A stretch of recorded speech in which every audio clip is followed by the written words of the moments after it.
Hi, I'm Kira Nance, your Lamarck City Clerk, lifelong resident of the city of Lamarck, graduate of Lamarck High School, College of the Mainland, and Collegiate High School. After high school, I left for a while, went to the University of Houston, graduated, and started a career there. I made the decision to come back home and serve my community. I was deputy city clerk for a while under my predecessor, Ms. Robin Eldridge. I learned so much about how municipal government works, the ins and outs of daily operations. After her retirement, I transitioned into the city clerk role, where now I serve the community through public information and volunteerism, boards and commissions. I also serve with the city manager, and I serve the mayor and council. In this role, I've taken steps to both build on the foundations that have been set before us and propel us into the future. I'm working tirelessly to increase transparency, make us more efficient, streamline processes, and as well as save our historical data. So that way, when we're celebrating our 100th year or 125th year, we can look back on what we did today and say, wow, we really come a long way.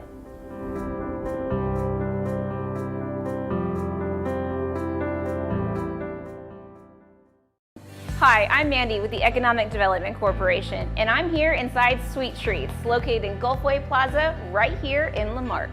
Even though they've only been open for a few months, mother and daughter duo Lisa Marie and Linda Marie are already local fan favorites with their homemade ice cream and pastries.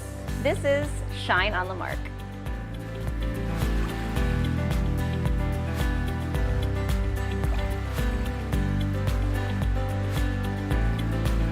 Hi, I'm Lisa Marie, and this is my mom, Linda Marie, and we're at Sweet Treats in Lamarck, Texas, and this is Shine on Lamarck. As little girls, we all have those childhood dreams. My dream was to have an ice cream shop. We're the only ice cream shop in a 15-mile radius to have an ice cream and pastries. We start baking super early.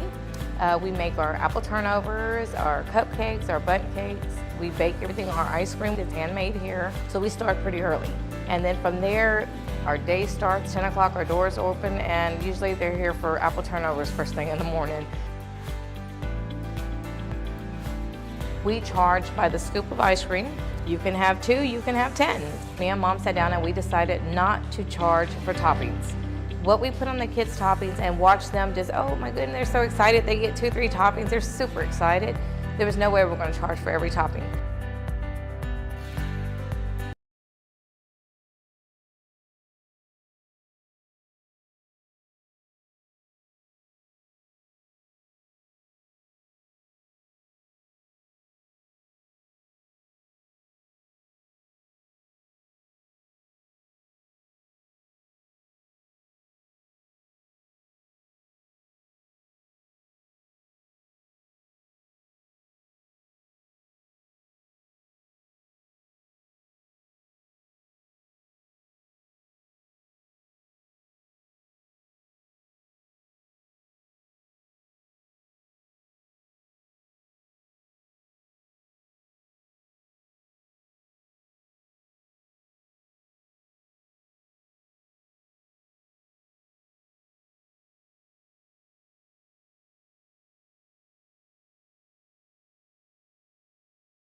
After an argument March 20.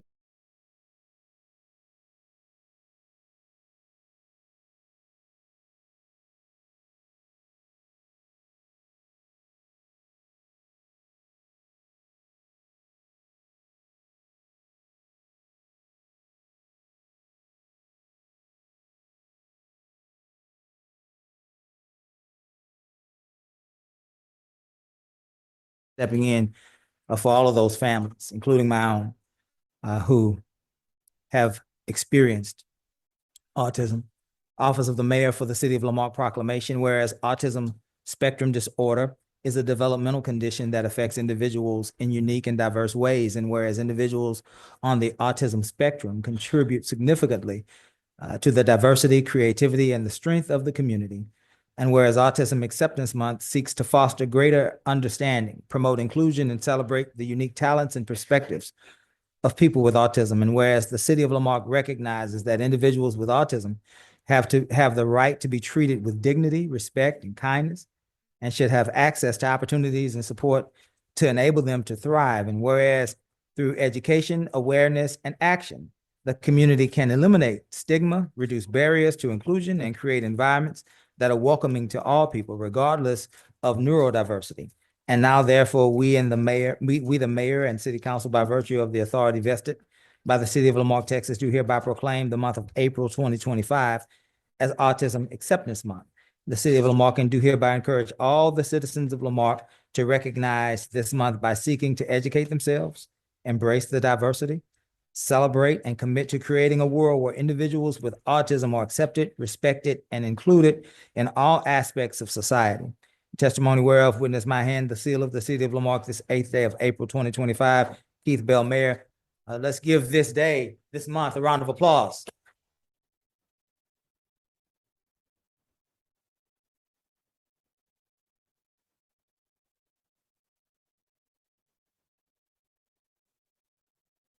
Prepared to speak, but I am glad that we are honoring Autism Acceptance Month. I have two sons of my own that are on the spectrum. One of them is nonverbal, and it's a very unique thing. 10 years ago, I didn't know anything about it.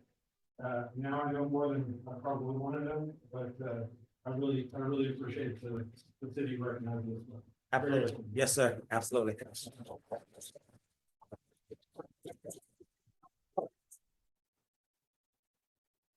Drinking Water Week. Did you? Were y'all here on assignment to come and receive the? Oh, were y'all just here because y'all wanted to know what was?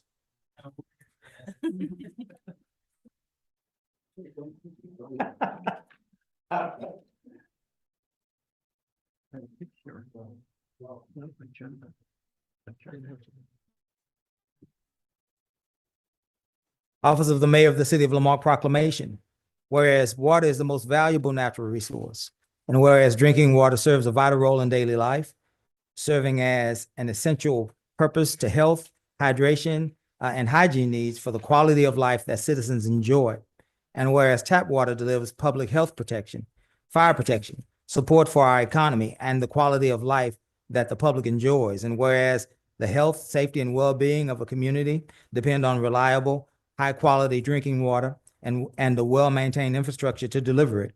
And whereas Drinking Water Week provides an opportunity to recognize the vital role that water plays throughout daily life and to acknowledge the tireless efforts of those who provide the community with safe, reliable drinking water. Now, therefore, we, the mayor and city council, urge all citizens and businesses to join in and hereby proclaim the week of May 4th through 10th, 2025 as Drinking Water Week.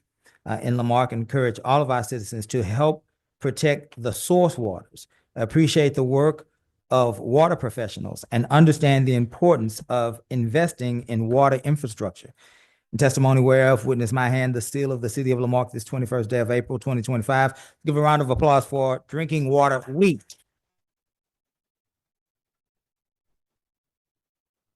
As we know, we do not produce our own water, we purchase it.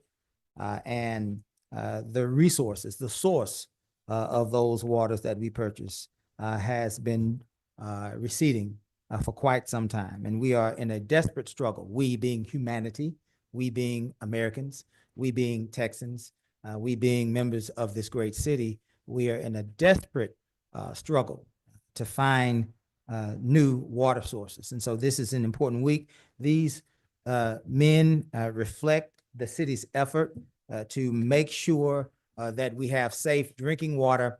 They are also members of our Public Works Division. And every time the fire department and the police department come before us, we applaud them for their efforts. They keep us safe in an entirely different way. How about today, if only today, we applaud the efforts of this team that keeps us safe by making sure our drinking water is safe. One round of applause for the Public Works Department.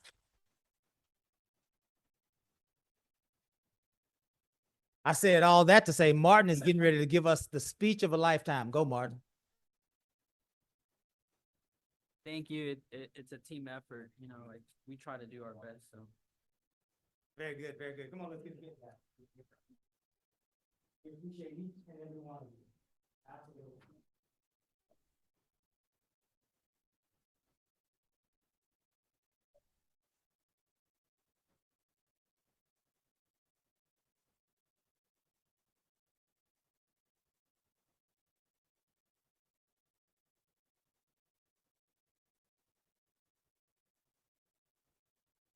World Migratory Bird Day. Hey, how are you?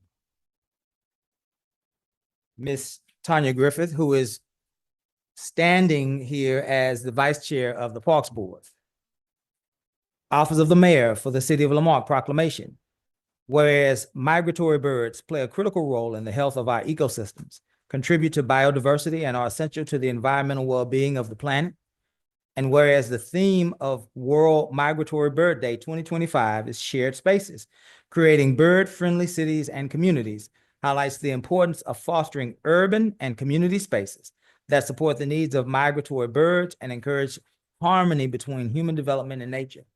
And whereas cities and communities are at the heart of environmental change, and through thoughtful design and sustainable practices, can offer migratory birds a safe space for rest, shelter, and nourishment during their long journeys. And whereas it is vital to foster green urban spaces, such as parks, green roofs, and corridors that connect natural habitats, as well as reducing hazards, such as collisions with buildings, to ensure migratory birds thrive within our communities.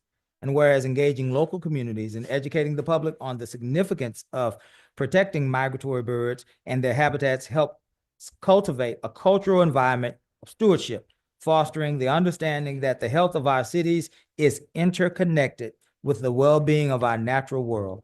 Now, therefore, we, the mayor and city council, by virtue of the authority vested by the city of Lamarque, Texas, do hereby proclaim May 10th, 2025 as World Migratory Bird Day in recognition of Lamarque, and encourage all citizens and organizations and communities to recognize the importance of migratory birds, to support efforts to create bird-friendly spaces, both in urban and rural settings, to ensure a future where our cities and our communities are vibrant, sustainable, and harmonious with nature.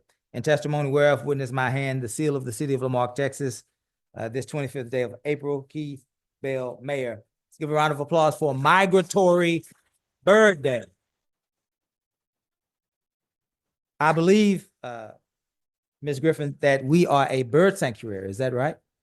Very good. And so this is in line with what we believe as a community.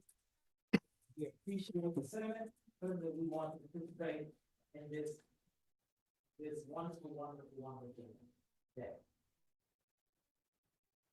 Very good.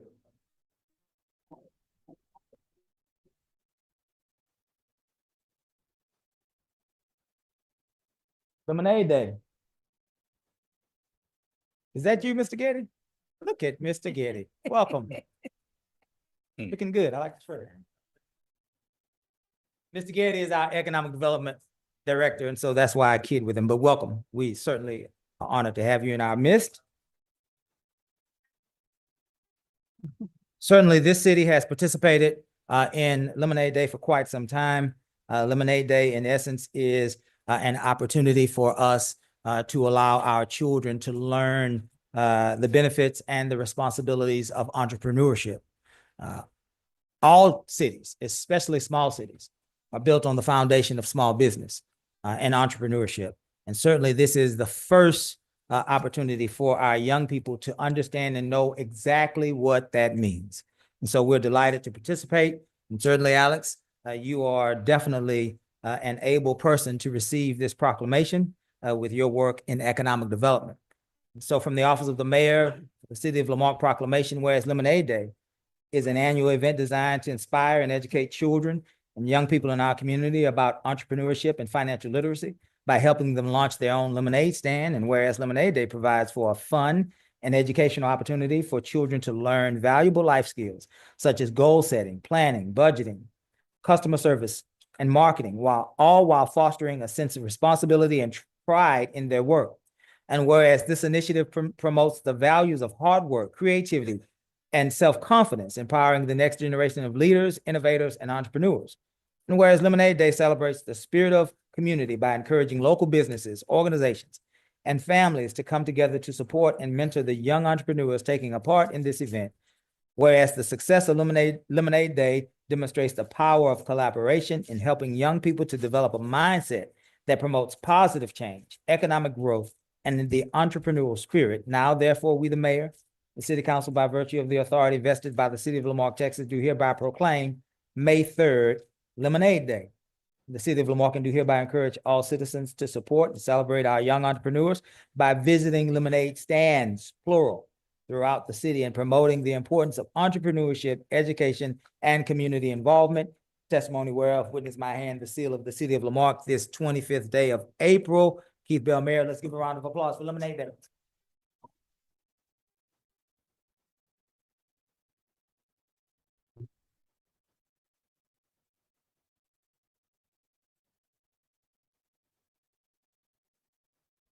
Good evening. So Lemonade Day has been around for quite some time. I'm old enough now that I was able to participate before there was an official Lemonade Day.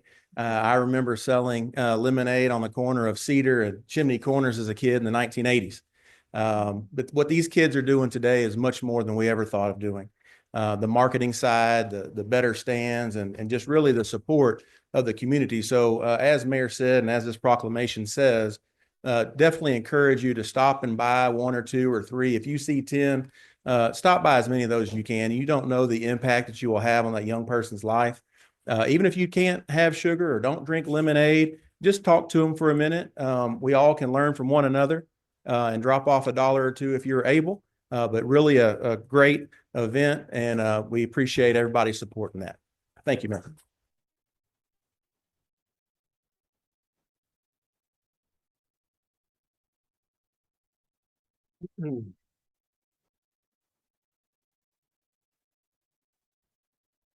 Thank you to all those that have participated. We are now at a presentation from the Economic Development Corporation. As I said before, in our proclamation for Lemonade Day, excuse me, Mr. Alex Getty is the Economic Development Director, and he is here today to present an update on the activities and the operations of the Economic Development Corporation. Mr. Alex Getty, you are welcome. You may approach.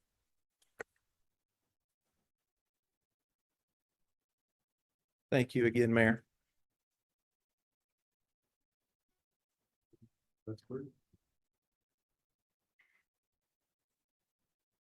Okay.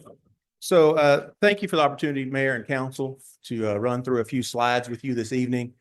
Some of these things you're going to know already, right? Because you're very heavily involved in the community. Some of these slides are for you and some are for the community at large. Again, as Mayor mentioned, my name is Alex Getty. I'm the Director of the Economic Development Corporation. We have a staff of 3 at the corporation. Our longtime receptionist, Marcia Randall. And we also have with us tonight Marielle Mascaro, who is our public relations specialist. She came on board late 3rd quarter of last year, really doing a fantastic job. And you're going to see some of her work tonight in these slides.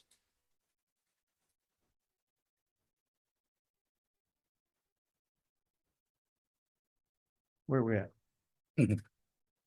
It worked perfectly the first time. All right, thank you. So the corporation is a board of 5 voting members, and we have an ex officio member, which is Mayor Bell. 2 members are here tonight. Mr. James Osteen, thank you for being here, and Joe Campion, who serves as the mayor pro tem, of course, on council. Really a good board. It's a pleasure to work with this corporation. As mentioned, some of these things you're going to know, right? But I'm taking us somewhere. So just hang with me for just a minute. You know that we've had more than a dozen steady years of residential growth. And most of us in this room understand that the retail follows the rooftops. And that's the purpose of this slide. So we've had a lot of development on the west side. We've also had infill and redevelopment on the historic east side. Which has contributed to, 45% population gain in the last 12, 13 years or so. So we've really been growing. We all know that. We were also recognized, you've seen this before. We were also recognized a couple of times as one of the top 10 hottest communities in the Houston area. It's something that we should be proud of. As a result of all that growth, I just mentioned the rooftops driving retail. We'll go through a couple of slides here of new businesses in Lamarque. I put ARs on there kind of as a stretch, not because it's a brand new business, but because I think we're missing it a little bit on this particular business. Hopefully, most everyone in this room and in our community have visited at some point ARs, but it's located at Gulfway Plaza. Really a neat business. You can go there just to eat if you would like to. They have a diverse menu, diverse drink options. Indoor putt-putt, virtual reality, all types of games and things for kids. And as the weather starts getting hotter this summer, if you have an opportunity to take a kid or just go yourself, just check it out. ARs really is an asset to our community. I think it should be busting at the seams, and we'd like to get it there. Sid's Grooming on 1764 is a new business. It is located west end of the city on 1764. JLB Eatery. I'm going to show you a picture in a few minutes that's going to make you hungry. So hopefully you had dinner, because if not, you'll be thinking about that for the next hour or so. McDonald's, our second, some call third location in Lamarque. They build them because they sell a lot of burgers. They're going to keep building them as long as people are buying the burgers. One of the top franchise, obviously, in the world. And then Salon Centric, they have some competitors that you would know their names, but they're the beauty supply store. They're really new. Next slide, please. I also took a little liberty on this one as well with Church's Chicken on the top left. I'm considering it a new business. It was closed for over a couple of years. There was a lot of work that went into that, a lot of communication. They've come back rebranded as Church's Texas Chicken, and you'll notice one of their competitors is Popeyes, and that's Louisiana Chicken. So that's how they're branding themselves now nationwide. And then, some of these others you visited, Raising Cane's, Marble Slab is virtually brand new. Go check them out. Fidelity National Title located on Autry Road at 1764. They're a national title company. They're new to Lamarque, but the people that run it are not new. They have a lot of history in Galveston County. And so we're excited to have them. Chipotle as well. And then Dream Teams is a new small business. They do custom spirit apparel. They can make your shirts, etc. Some other ones that are coming soon. Valvoline's getting close to finishing. Quick Quack will be coming online soon. Big City Wings, Hot Works is about to open. Tropical Smoothie Cafe is another good one. A lot of people has a pretty cult following. PJ's Coffee. I've never heard a bad thing about PJ's Coffee. New Orleans style coffee. They say it's better than some of the big boys, and you'll just have to try for yourself and see. But another good operator and business there. And then last but not least, the Texan store. It's probably the largest. It is the largest footprint on this particular slide, taking down about 10.5 acres. They'll have about 80 employees, about 40 pumps, clean restrooms, bright lights, the whole 9 yards, a lot of different food options. Looking forward to them opening. They're going to time their development with the opening of I-45 in front of their business, which is tracking to be something like fall of next year. And so we'll kind of watch that we're in communication with ownership there, and I send them pictures every now and then about progress in front of the land that they own, and go from there. So hopefully in the next few months, they'll be turning in plans for review. Another business coming soon. We're excited about this one. This will be at 405 Laurel. Orlando Archibald has leased space from us. This is the former space where Art of Coffee was, coffee and beverage lounge. Shout out to Marielle. I reached out to Mr. Archibald and said, hey, do you have any ideas for signage or what that might look like? And he said, no, I really don't yet. And I said, would you like Marielle to take a stab at it? And he said, oh, that would be great. And so she put together 3 or 4 different looks with different feels. And this was the one that is the leader in the clubhouse, so to speak. It could change, don't know.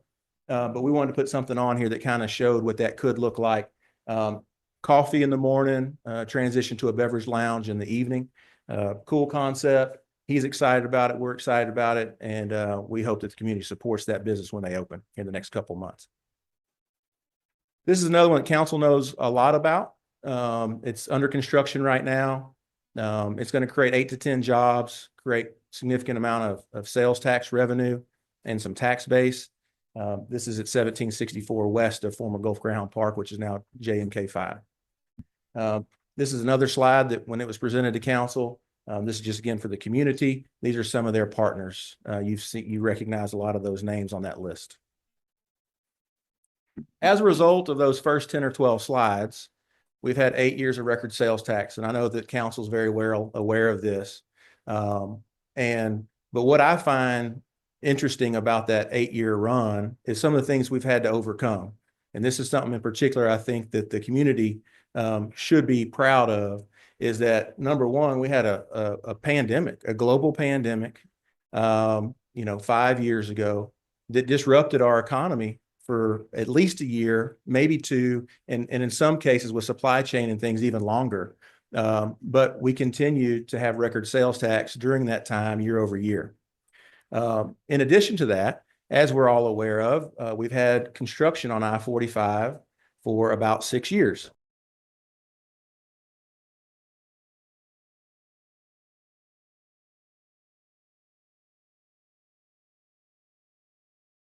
During this time, it's a challenge, right? We're trying real hard to make sure that shopping patterns aren't disrupted, and they have been some, but not to the degree we've seen in other communities. We've seen some communities digress a lot during their construction period with more I-45 frontage than anyone. Our timeline is longer too.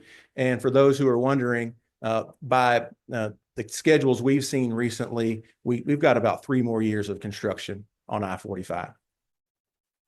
So that's something to be proud of. With all that going on, we still had record years, 8 years in a row. And I'm pretty confident that 8 will turn into a 9 based upon our fiscal year so far and how things are trending. A couple other things that we've been up to. ICSC Red River had a great attendance from council and the board and Marielle. This is hosted in Dallas at the Kay Bailey Hutchinson Convention Center, our hometown girl. It's a smaller show compared to like ICSC in Las Vegas, which is almost 1 million square feet. This one's a little bit more intimate, but in a lot of ways, I think it can be more fruitful. And I think the last 2 years have been very successful for us there. We also had a booth with BAHEP that we shared along with some other municipalities, kind of served as a home base, if you will. And then we also had retail strategies there, walking the floor, having appointments on our behalf. And we're still working leads there, but as many touch points as we can get with retailers, that's what we're trying to do. And it is paying some dividends. Been on a little bit of a speaking tour of late. I was asked to speak at Stewart Title. They had a group of folks that they wanted us to come speak to. And some of these slides you'll see down are the same slides. But the point is we've had some really good opportunities to promote La Marque and talk about a lot of the good things that are happening that people wouldn't know otherwise. We also participate in the CEO Connections. This is through our partnership with the Houston Business Journal. It was held at BAHEP. There was 9 different CEOs there. We got a chance to talk with those folks, 2 of which are local developers, commercial developers. And so it's just another example of how we're out in the community trying to make connections with folks that can do projects in Lamarque. Another speaking engagement, March 20th. They said this was the largest turnout they'd had in quite some time. It was really, I enjoyed it. These are all commercial real estate brokers. They understand what we're trying to accomplish. We went through quite a few slides. You'll see again in a minute some similar ones, and I'll point a couple of them out. But when I finished, I hung around for 20 or 30 minutes because there was a line of commercial brokers that wanted to talk to me about Lamarque. So I'm going to call that a big win, and hopefully down the road some projects will come out of that. This was a slide that I included in that slide deck because a lot of people didn't know how much we'd been winning. And this isn't even an all-inclusive list, right? There's nothing about community-oriented policing on there. I didn't want the slide to get too crazy busy, but there was just a lot of good things in 2024 that the city was able to do. Even our newsletter, that last bullet got a little bit of love, and we won a Tamio Award for newsletters of cities that are 75,000 and smaller. So we were competing against some pretty large cities, and we're still recognized. Another award that wasn't on that slide, the EDC had been recognized for the 8th straight year with an economic excellence achievement recognition. We're one of about 10 of about 1,000 members who've won it 8 years in a row, or been recognized 8 years in a row, I should say. So that's a 0.01%, about 1/10 of 1%. So that's something to be proud of. Another thing I wanted to point out, and this was another slide that I thought maybe the most important slide to the Backren group, to let them know of some of the resources we have. This is on the EDC webpage. We've partnered with Resimplify. And the message to that group was, hey, if you've got a listing in Lamarque that's not represented here, let me know so we can get it on there. And it'll only take us 3 days to do so. Every month, Resimplify, what they call scrapes the web for new listings. But there are some challenges with that. There are some groups that if they grab it from, they'll end up getting sued, right? So what they have to do is get that directly. And so we've called some of the brokers and say, hey, can you send me a slide on XYZ property so that way it can be listed? But more and more traffic is coming to this webpage. We think it's a good tool. You may recall that we were with another company. We weren't satisfied with their response. And so we changed to Resimplify, and they're doing a really good job so far. Another thing we do for businesses is the Shine On Lamarques. We've been doing that since 2016. There's been roughly about 100 of them made now. These are the last 2. These were shot, edited, and produced by Marielle. Did a wonderful job with this. We'd mentioned Dream Teams earlier, custom apparel shop. And then, of course, we've got Anchor Real Estate there on 1765. Just 2 really good small businesses. These videos are optimized for social media. They're about 2 minutes long. And the hope is they can use them for recruitment of talent. They can use them to grow their business, et cetera. And our job is to try to make them look good. We also work on Inside Lamarque, of course, with the city staff. This is something that's been happening off and on, mostly on, more than off in the last 15 years. But the community really likes it. Got a lot of good feedback from this last issue. I think people really liked the cover. I know I did. It just looks like a National Geographic magazine. I mean, it really turned out nice, really a nice product. So we also do ads every Friday on the below the weather page. I put top left up there, Benito's, for a reason. As many of you have heard and know, they closed after roughly about 57 years. What some of you do know, there's a cycle of every business. The EDC worked closely with Benito's over the years, but sometimes businesses do close, unfortunately. The patriarch passed away about 3 months ago. The matriarch decides, hey, it's time for me to retire. I've been in contact with the family. They are planning on listing that with a commercial real estate agent. And so once that happens, we'll do our best to try to get that backfilled. I think they're going to want to sell it, but we'll see. So hated to hear that. But this actual ad went out just a few weeks ago, like 2 or 3 weeks ago. So, I mean, we were trying to help to the bitter end. You'll see a lot of different businesses here. I told you there's going to be a burger that's going to make you hungry, and this is what they really look like. You know, you go to some places, you order, you look at the picture, and it doesn't look like that. This is actually what they look like. The buns are perfect. They're beautiful. They're tasty. And You're talking about the Big Mac, right? Yes, sir. Absolutely. How did you know? Those are awesome too. They sell a lot more of those than JLB sells theirs. But the Lamarque location is the second in the county. The other one's in Friendswood. They've been very successful, but they are just gourmet burgers. I mean, go try them out. I mean, they really are tasty. I think you'll enjoy it. Some other ads that have been done over the last few weeks and months. We also participated in the $2 challenge. This was a neat concept that Daily News put out.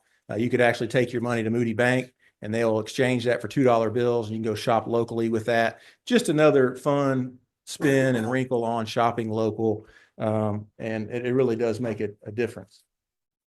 So this is a lot of the press and print we got from that campaign. We also, we do local, and we also do some regional publications, online and in print. Expansion Solutions is an example of that. There's a couple of ads that we've run. Trade and industry, same thing. You know, this is a little bit of the analytics there. We had 94,000 total impressions on that campaign that just finished. Houston Business Journal, mentioned them on the CEO Connections earlier. We also are in the book of List, which is a biggest thing they probably produce. Has a lot of different information in there, and we're included in that. Chamber, of course, you're seeing the theme here. Why are people choosing Lamarque? And those are really the three reasons. We're also advertising on television. You may have seen these ads. We're advertising on Astros games and other places. We're also doing iHeartMedia in English and in Spanish. So I'll just share all that with you, just because again, I mentioned touch points earlier. We've got to make sure that we're in front of these folks and they think about Lamarque. And the more times that we can get Lamarque in front of them is a greater opportunity for them to choose Lamarque when they're expanding or moving their business. So this is the new street design that council approved. I think many of you are aware that recently the Revitalization Committee approved up to $25,000 for street signs to help move that ball forward. And I know there's been some other committees that have approved a little bit of money here and there too. We're hoping this kind of gets it over the finish line in the next few months or whenever it makes sense to get those street signs updated, and just again promoting the fact that we're an all-America city. Coming up May 12th, Mayor Bell's Small Business Series. This is a really good topic, selling with impact. If you think about it, we're all selling something, right? And if you look at the highlights there, if you read those 5, I'm sure there's several that you say, yeah, I could probably touch up on that. And so please come out. If you've never been, if you're a small business or you're thinking about getting into business, or you just think this is a neat topic, come out to the library, 5:30 to 7. There's a QR code there so you can register. This is obviously a partnership between the Texas City Lamarque Chamber, the City of Lamarque, the SBDC. Amy is going to be teaching this particular class, and the Lamarque Economic Development Corporation. That's what I have for you this evening. I appreciate your time and attention. And if you have any questions, I'll try my best to field those. Very good. Thank you, Mr. Getty. Council, do we have any questions for Mr. Getty? I have, I have never gotten an inside Lamarque delivered to my house since I have lived here. Okay. I don't know how to get on your mailing list for that. They're supposed to go to every business and address, apartment in the city limits. So thank you for letting me know. We'll see if we can find out what's happening there. But they're supposed to go to every mailbox. Also, personal point of privilege, please, Mayor. I'm going to apologize for my delivery on Tuesday at your meeting. Was a little rough week with some family issues. So I was a little more emotional than I normally am when I come to things. And I do apologize to you and your board for the way I presented my information that I put out. Thank you, sir. Any others? I'm sorry, were you done, I'm Mr. done, Ross? sir. Anyone else? I do. That was an amazing presentation, concise and concrete. And I hope that everyone has seen the good things that are coming to the city of Lamarck and that that are projected to come and that are here. Real fast, we were talking about the small business expo. How many businesses have taken a part of that so far? Because I know we've had that about a year now. The small business series. Mhm. I'd say the average number of participants is about 15. We've had as many as 25. Okay. So I don't know, 100 or so. Okay. 100 people or businesses? I would say 100 people. I mean, some 100 are people. duplicates, some come and go. We've had some that have attended most of them. We've Mhm. had some that have attended one or two. So And so they're turning, so are they out of the 100 people, you said there are 15 businesses, you think, out of that? probably a few more. Quite But a few again, more. sometimes these are folks that are just thinking about starting a business. And they're Right. gathering resources. Maybe they've already met Amy, or maybe we've already referred them to Amy to start a business plan. Okay. And so it takes all forms and shapes. And again, a small business is defined as 500 or less employees. So Right, that's a right. pretty large breadth. I Right. mean, if you have 10 employees and you want to come attend because you think that this might be a benefit, by all means, please attend. Yeah. I've just had some questions about that program and then they've asked how many businesses have come out of that, and I didn't know how to answer that, so now I do. Thank you. Yes, ma'am. Anyone else? Alex, do you have an update on the sales tax audit? The sales tax audit from what HDL is working on? Yeah. Oh, okay. No, I don't have it. No, I don't. Okay. When you get a chance, whenever they communicate that to you, could you communicate that to us? Sure. It'll come to me or Miss Turner. Okay, very good. Thank you. Thank you, Alex. Mhm. Thank y'all. Appreciate your time.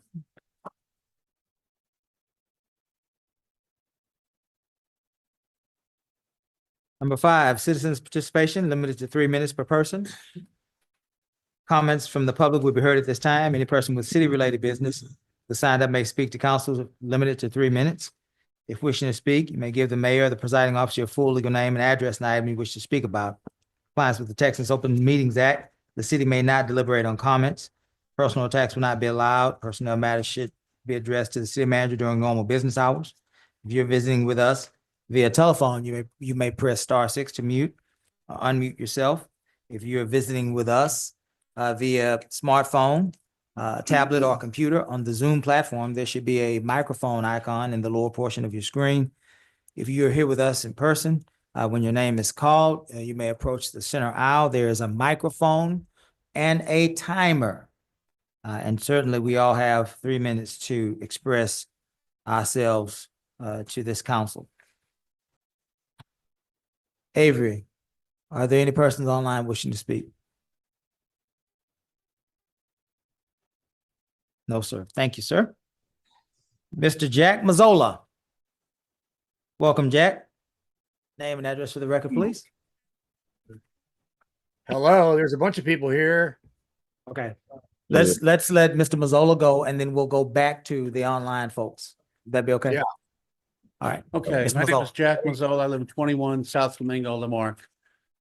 You know, I've been coming to these meetings for a few months now, and most of the time I see people come up here just wanting to gaslight the council. I'm not here to do that. I just want to congratulate Chief Aragon, his staff, and all of our officers who've been doing a really good job bringing crime down as much as they can. But we need some people in town to also step up and help. If they see something, let them know. They can't be everywhere all the time. There's some areas that getting hit with cars broken in, and if you see something, let them know. And there's also voices in the background I keep hearing about over-policing. I don't believe there's anything close to over-policing. If you're not doing anything wrong, you got nothing to worry about. Anytime you want to park the car at my street, Chief Aragon, go ahead and feel free. We enjoy the police. That's all I had for tonight. Thank you. Thank you, Mr. Mazzola. Mr. Avery, there was a person, it sounds like, at least one, there are 2 people. Yes. Very good. First one is Carl Beard. Welcome, Mr. Beard. Name and address for the record, please. Yes, Carl Beard, 1600 Pennsylvania Avenue. Yes, how you doing today? I want to address the Lamarque Police Department.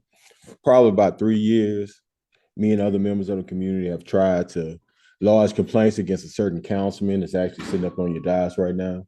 And those complaints have been pretty much stonewalled at the lobby. I've been told everything from the statute of limitations ran out within 2 hours. We're compiling a political file on all these complaints. And from what I'm finding out, a lot of this stuff never was documented. Reports are missing. Myself and another member of the community have filled out Freedom of Information forms that have not been answered back in reference to this councilman. Now, this very councilman that sits up on that dais was able to actually file a charge on me through the Marque Police Department for some similarly that I'm alleged to do that he actually done to a councilwoman that's sitting up on your council. Nothing was done by Lamarque Police Department. So I would love for Chief Aragon to actually ask why his officers are stonewalling actual harassment reports that have been made against a councilman within your city. This weekend, do live, I watched this same councilman follow a news reporter over to Galveston on live where he was harassing this guy. And from what I get, he was actually texting them saying, I'm following you. These are actually all crimes in Texas that violate certain penal codes. Those penal codes I shared with Chief Aragon, and he still refused to forward them to the DA. We're being told things like, oh, the DA don't want to deal with this, the DA don't want to deal with that. It's time for the community to get an answer through Lamarque from Jack Rody, whether he's going to deal with these charges against Councilman Lowry. That's it. Thank you, Mr. Beard.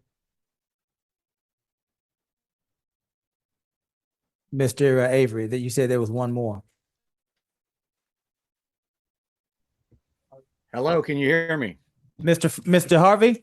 Yes, I'm right here. How you doing, Mayor? We can hear you. Name and address for the record, sir. My name is Harvey Freebird, and my address is Joseph Lowry's Head. I'm there anytime you need me. Yeah, tonight I want to speak about Councilman Lowry's mental illness and his future mental health. Over the weekend of April 25th, Councilman Lowry engaged in behavior that can only be described as stalking. While I was working in Galveston County, he followed me around for 2 days, sending disturbing messages from his YouTube account, Lowry's News Network, bragging that he was hiding in the bushes watching me. He even suggested that I check my vehicle for a GPS tracker and said, quote, look under your truck for a tracker, end quote. I documented all of this psychotic behavior and published it today on my YouTube channel so the public can see it for themselves. This isn't just a harmless prank. This is obsessive, threatening behavior from an elected official.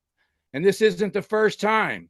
Numerous people have sought protective orders against Mr. Lowry, including a woman in Washington State who has accused him of kidnapping her, tying her up for over a year, decapitating her dog, pouring gasoline on her, and threatening to light her on fire, and even having this woman's own daughter practice shooting her with the BB gun. This man is sick in the head. Other elected officials have also filed lawsuits against Mr. Lowry, 2 city council members. At what point do we as a community acknowledge that Councilman Lowry is mentally unstable and needs a serious mental health intervention? Mental health is critical for everyone, but especially for people who hold public office and make decisions that affect others.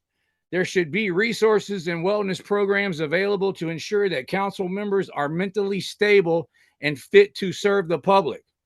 When it's obviously clear that an elected official is suffering from mental illness, the government should take swift action, just like they would if it was a citizen that needed to be Baker acted.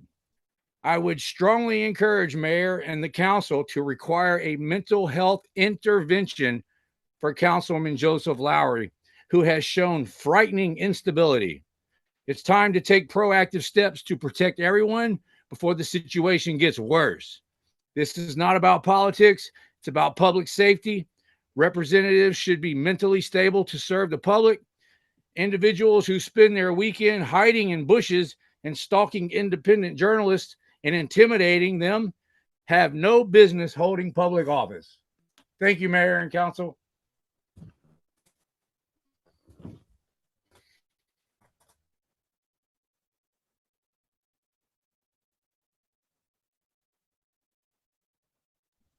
Joe A. Hicks. Welcome, Mr. Joe. Name and address for the record, please. Thank you, Mr. Mayor and City Council. I'd like to commend y'all on y'all's progress with the improvements for the city. However, my concerns are to find out whose responsibility is for maintaining the ditches. I reside at 321 Balney Street, which is on the west side. Ms. Kimberly Yancey is our council representative over there. Over a year ago, before the hurricane season, I was up here and I talked to you, Mr. Bell, and the city manager and Miss Kimberly about this matter. I did a follow-up the very next day in calling Miss Kimberly and the city manager. I can't remember his name, but Mr. Garcia. okay. And I never did get no return calls on it. But with the hurricane season being around the corner and the improvements y'all have done with the sewage, they've replaced all the caps and stuff.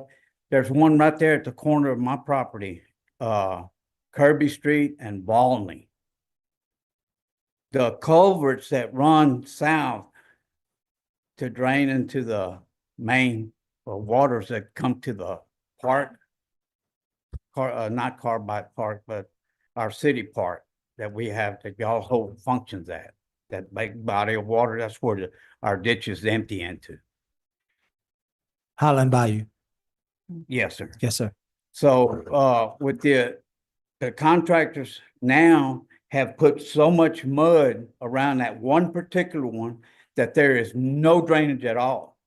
With all the rain we've had in the last couple of days, our ditches have stagnant water in it. They have never been excavated in the 20+ years that I've been residing here. So I just want to know if it's the mud district's responsibility or if it's the city's responsibility. It's ours. Okay, well, I would like, and some of our neighbors, they said they would come up here with me, but evidently they had other things planned, so. Yes, sir. I'm up here just expressing our concerns for that. Yes, sir. Were you done, Mr. Joe? Yes, sir.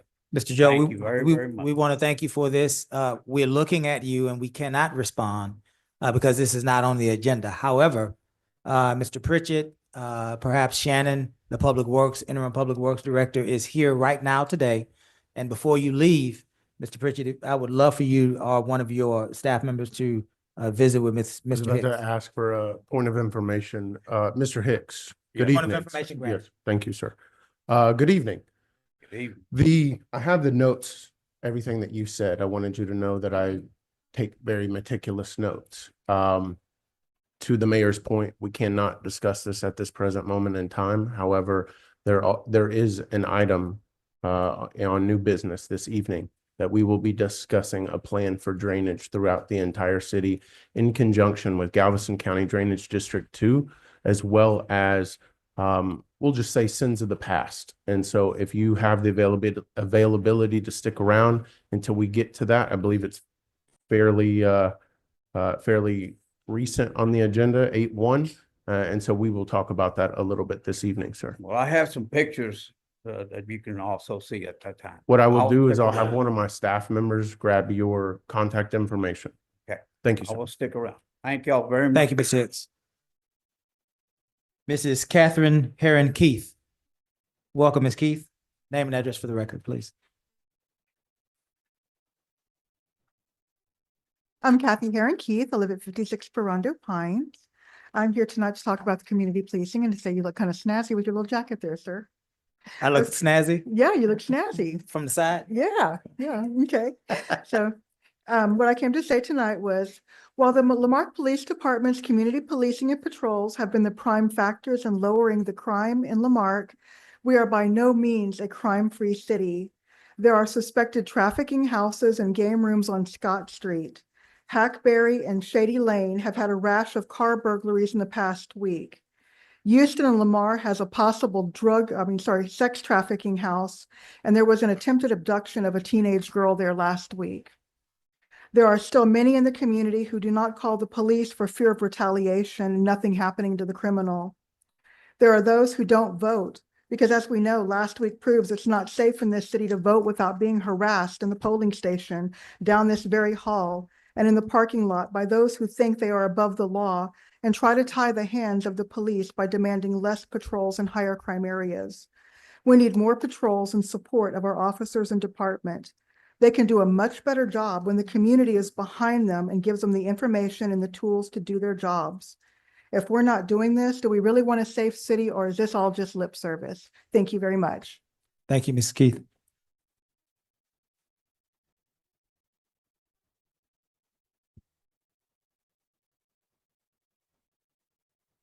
Mrs. Tammy Gary.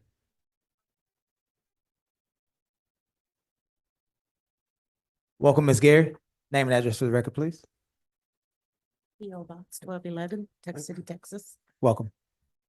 I've heard what others have said. I myself was in law enforcement for 27 years, really 31 years. I'm all for policing. I'm all for keeping the community safe. None of us like crime. None of us want anybody breaking into our cars, into our homes. But there is a way to police, and it has to be done fair and firm. You cannot pick and choose what part of the city you're going to police right in and what part of the city you're going to police rogue in. And we all know Lake Road has been a problem since I was at Lamarque High School. I understand that. But you police, and I spoke with the chief regarding this, for police to just racial profile, and I'm going to say racial profile, because that's how I feel. That's what I've experienced, and that's what several people here have experienced, and several people didn't want to come because they told me they were afraid to come. And we're not talking about people that are just criminals. We're talking about everyday working people who pay their taxes.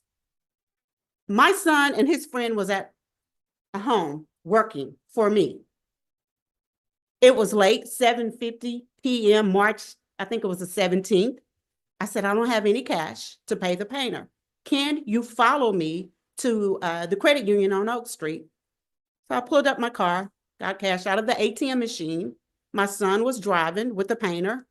I pulled up, stopped the car. My son, I handed him the money out of the window.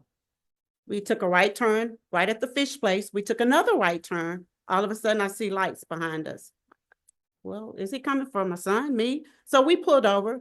Officer Narvaez pulled up, got out the car. I said, excuse me, sir, what did you stop us, me, or him for? This is what he said to me. What were you doing in that parking lot for so long at the credit union? I said, excuse me? If you saw I was in that parking lot, you saw exactly what happened. So what does that mean? I gave my son some money. So what did you think it was? What did you think it was? So my son rolled down the window of his car and he said, excuse me, sir, what did I do? He said, you made a wide right turn. I'm like, cars were coming. If he would have made a wide right turn, he would have caused a wreck, or another car to the left would have had to swerve. He got my son and the painter out of the car and put him in handcuffs, told him he was being detained. Checked his car and he found some, I don't know, this stuff that you get from the vape shops or whatever, but it was legal. He went on to say, this is not legal. I know my time is almost up. So anyway, he gave him a ticket. He gave him a ticket. But what did you actually stop us for? Why? Thank you, Ms. Gary.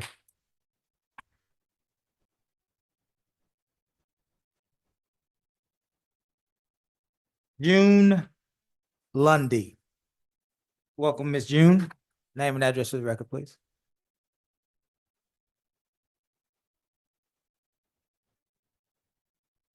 Good evening. My name is June Lundy. I reside in Galveston, Texas. Welcome. April the 16th, Thursday night, I was pulled over by Officer J. Vasquez for a tail light being out. He asked me for my driver's license and my insurance. Once I handed him my driver's license, he stood at my vehicle. He removed himself from me and went to the back of his car, and he came back and he started asking me about bombs, guns, drugs. So I'm looking at him confused, like, what's going on? So he then uses the word, he's threatened, and he used probable cause. So I'm like, what are you talking about? He said, I smell weed coming from your car. I do not smoke weed. I do not sell marijuana. And I got upset. He asked me to get out of my vehicle, and then I was surrounded by several other police officers. And I felt very afraid for my life. So I tried to offend myself, and I tried to let them know that I do not sell weed and there's no weed smoking in my vehicle. He gave me a ticket for my tail light being out, and on my ticket, it said that failure to maintain financial responsibility, where I showed him my insurance. He treated me like I was a criminal. Thank you. Yes, ma'am. Want to remind us again that this is citizens' participation.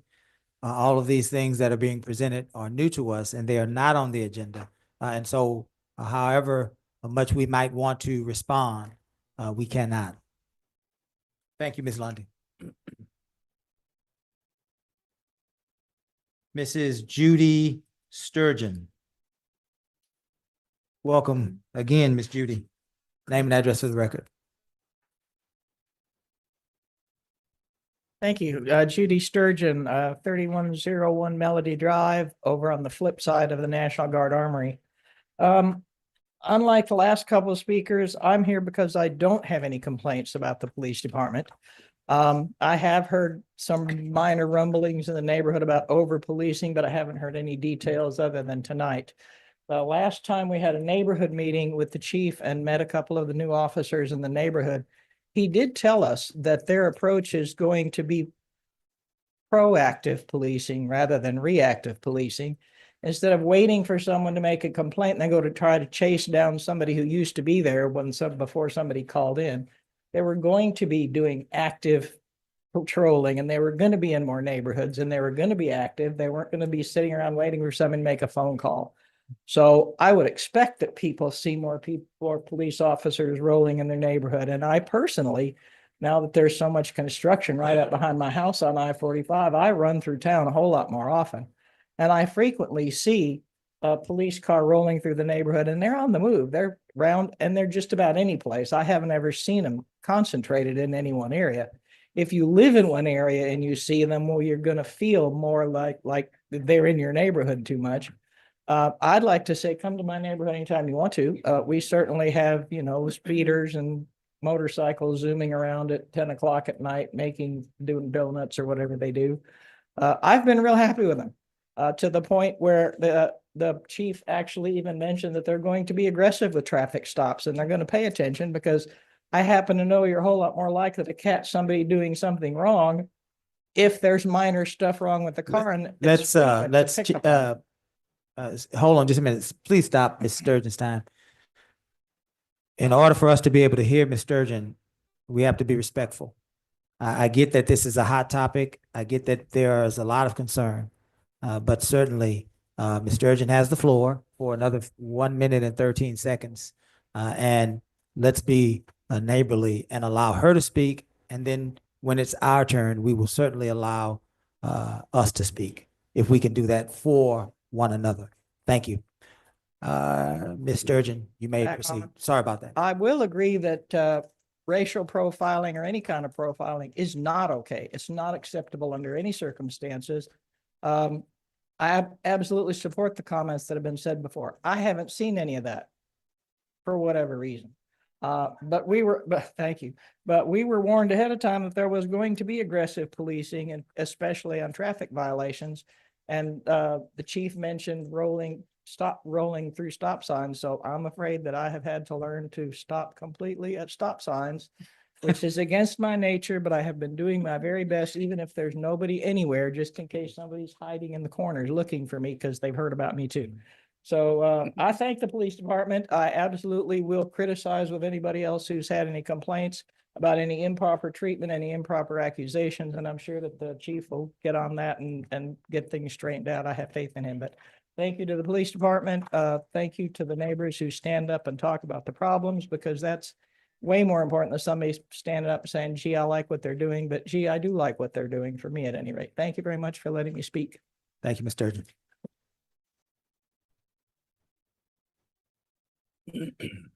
Mrs. Sharon Sellers. Welcome, Ms. Sharon. Name and address for the record, please.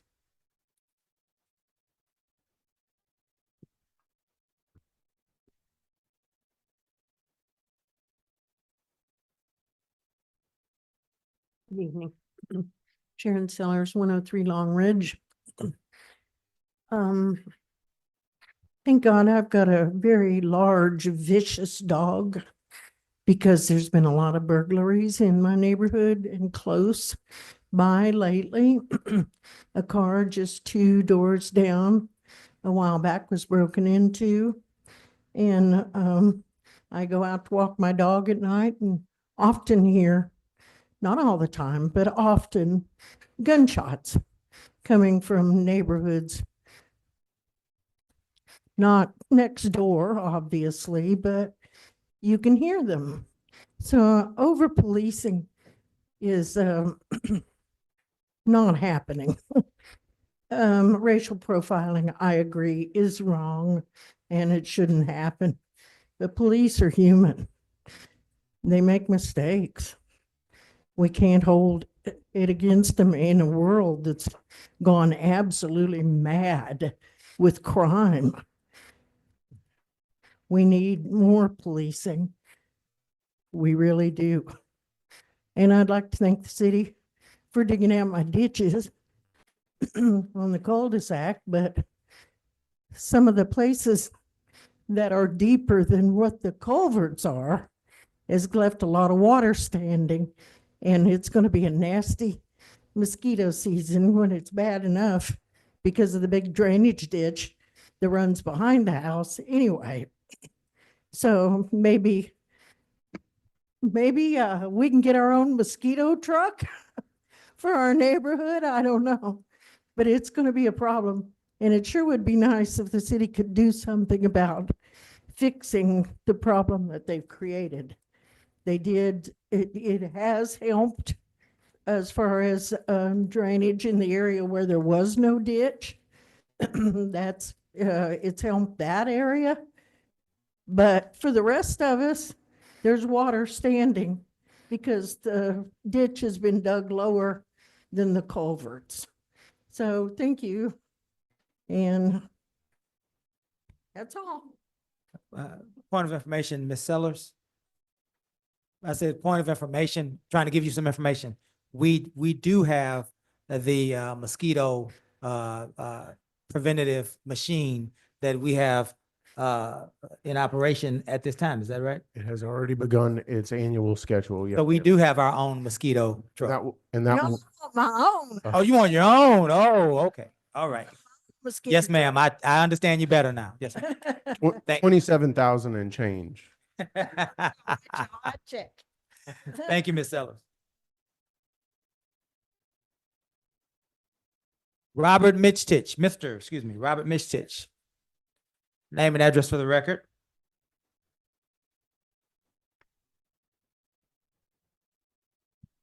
Robert Michtich, 24 North Curlew Street. Welcome. Couple of items that I want to address. Most of it's to JP, to Mr. Pritchard. About 4 months ago on the police public safety building committee, we were told that before any plans could be drawn up for any of these alternative locations, we needed, an elevation survey and everything. And it's over 4 months now, and that has not happened. At our last meeting, there were 4 locations given to our city clerk who was in attendance. And, you know, we also had a presentation from Attico Engineering.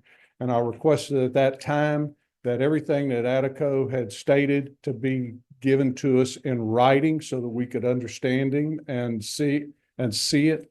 He was very hard to hear. And there were some things in there that we have some disagreements on, some discrepancies about height. And so, and some of what he said does not really apply to repurposing existing buildings. And especially we're looking at that because of the $2.6 million that was recently disclosed that would be for that. Anyway, we need those elevation certificates. And second thing I need, I filed an open records request, and Mr. Pritchard, I would request a response to that, either yay or nay, and why. It's very important because it's the Secretary of State. It's about voter interference, intimidation, election fraud. It occurred on the first day of early voting. It occurred in the voting room. It was a council member on this board here. And let me be clear, I'm not speaking of Councilman Lowry, but another council person. And that council person accosted somebody inside that room and then followed that person out into the hallway. We have, Ma'am, that we cannot allow, I get it. He's speaking, I get it. But we cannot do this. Ma'am.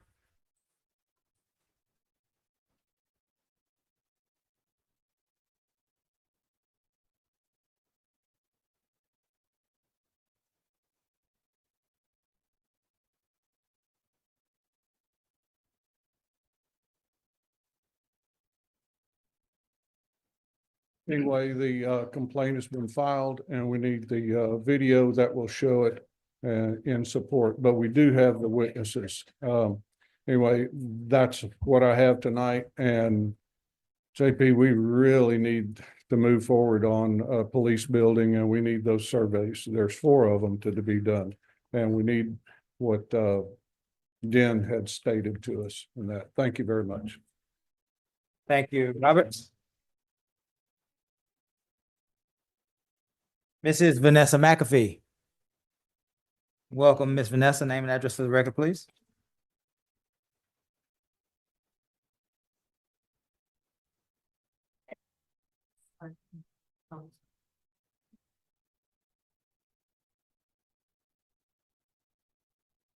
Sorry, I had to get my thing bigger. I don't have my readers. That's okay.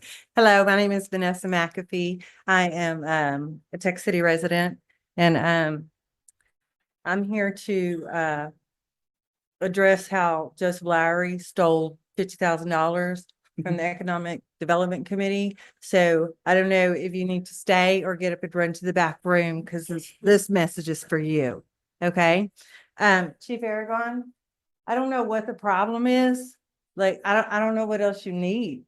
It took $50,000. You know his business is family on. I mean, your department has arrested people for so much less, including aggravated assault of a child based on baseless 30-year-old allegations, and you made that happen. Okay, there's so much you could do to pursue charges with what this man is doing to Kim and everybody else.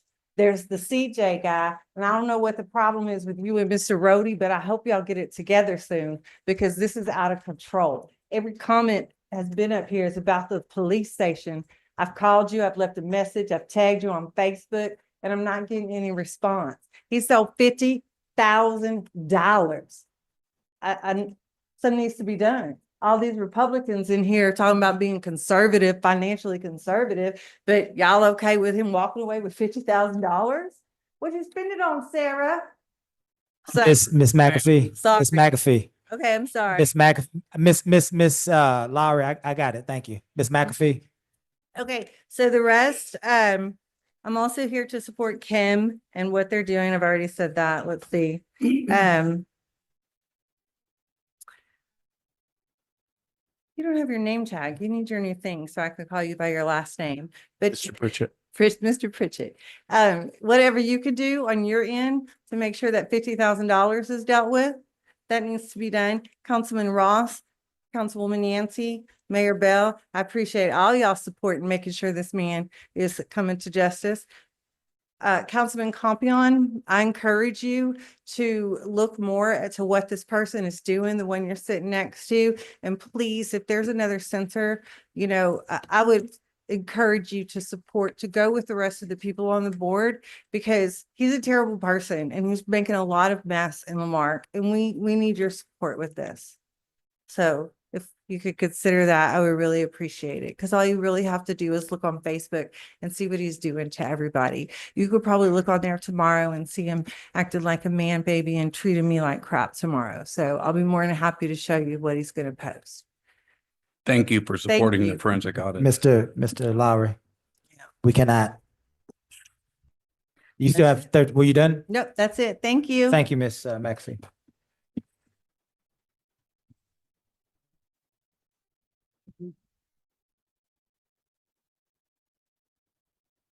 Richard Holcomb, Mr. Richard Holcomb. Welcome. Name and address for the record, please. Richard Holcomb, 2708 Magnolia Drive. And I had a list of things to talk about, sir, but all the prior comments changed my whole list. Yes, sir, I am a Republican, but that don't mean I hate Democrats. But what I hate is, first of all, you always make the announcement, address the council as a whole, not to belittle nobody up there on that dais. I've seen you break that 3 times tonight. And I have a feeling it's all because they're talking to my councilman, Mr. Lowry. The gentleman that's an internet, YouTube personality or whatever, I've sat right here and watched that man. I sit right back there and watched that man right here tell that man right there on that diocese that that man's wife was over at his house trying to get dates with him. And you didn't shut it down. Just like he just talked about now. He's not a citizen. This is for the citizens of Lamarck. You've got people from Texas City and all over coming over. This needs to be about city of Lamarck's business. And fighting, he said, she said, he did this, she did this. That don't make nothing to me. Where my tax dollars are wasted, when I see people driving around 3 deep in a Lamarck, city of Lamarck car, 1 shovel, and just, somebody comes out and checks a trash can on the park next door to our house every Saturday and Sunday, and I'm sure it's on overtime. And that 55-gallon drum, the business that park gets, it would take 6 years to fill that trash can up. But y'all can afford to pay somebody Saturday and Sunday to drive by there and reach down there and pick up 1 soda water can. If that's worth my taxpayer dollars paying somebody overtime, I don't understand. But this is done turned into a kangaroo court. It's all about what we can do, how we can down that man. I voted for the man and I'll vote for him again. And I'll tell anybody in this room that, because he's doing what nobody else apparently wants to do. And one of those is a forensic audit. And yes, he may make comments on Facebook I don't particularly like. He's not my friend, he's my councilman. But when you sit right there and don't mute somebody talking bad about the man, because you've always said, address us as a council. And you let people get up here and call him out by name. And that's flat wrong. If you won't let them do it to nobody else, you shouldn't let them do it to him. Thank you. You know there will be a point of information. Mr. Holcomb, I'm coming back with a point of information. I'm ready to hear it. Do you understand the Constitution? I What hope is so. do you understand that we all have free speech? Yes, sir. Do you understand that these are rules that we're asking you to follow? Yes, sir. Do you understand that this does not trump the Constitution? Do you understand that ultimately people can say what they want in 3 minutes? Yes, sir. Okay, we're straight. Thank you.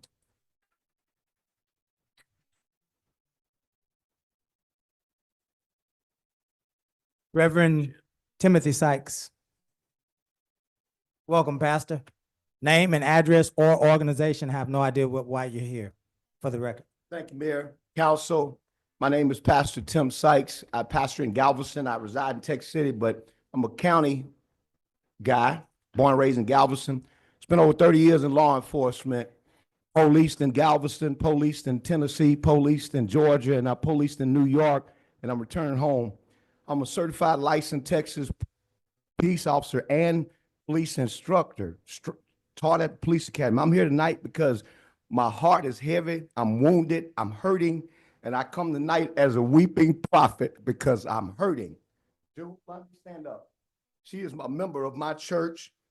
On April the 16th, 2025, Ms. Lundy was pulled over by Officer Vasquez on a burned out tail light, a non-criminal equipment related infraction. And during this stop, Officer Vasquez claimed that he smelled marijuana. You heard the story.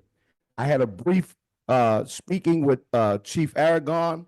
I am going to be filing a formal complaint against Officer J. Vasquez. I support policing 100%. But what I don't support is renegade, Rambo style, John Wayne style, racial profiling policing. And if you want to check the records, you can look up Timmy Sykes versus Chattanooga Housing Authority Police Department in Chattanooga, Tennessee, when I was fired for being a whistleblower and made case law in the state of Tennessee. Tonight, when I leave, I'm going to my church and I'm going to the altar of God. I'm called by God, I'm anointed by God, and he's going to hear me and respond like he always have, because it's got to come to an end. I'm done with that part. Councilwoman Kimberly Yancey and her husband are both what I consider not only spiritual friends, but we're like brothers and sisters because we go way back. And I have watched Councilwoman Yancey serve. I have watched her husband serve. And I don't know Councilman Lowry at all. But I have seen some things that he has done. And it's unethical and unprofessional, and it needs to be dealt with in the most way. God bless you and thank you. Thank you, Pastor Sykes. Mr. David Pennington. Welcome, David. Name and address for the record, please.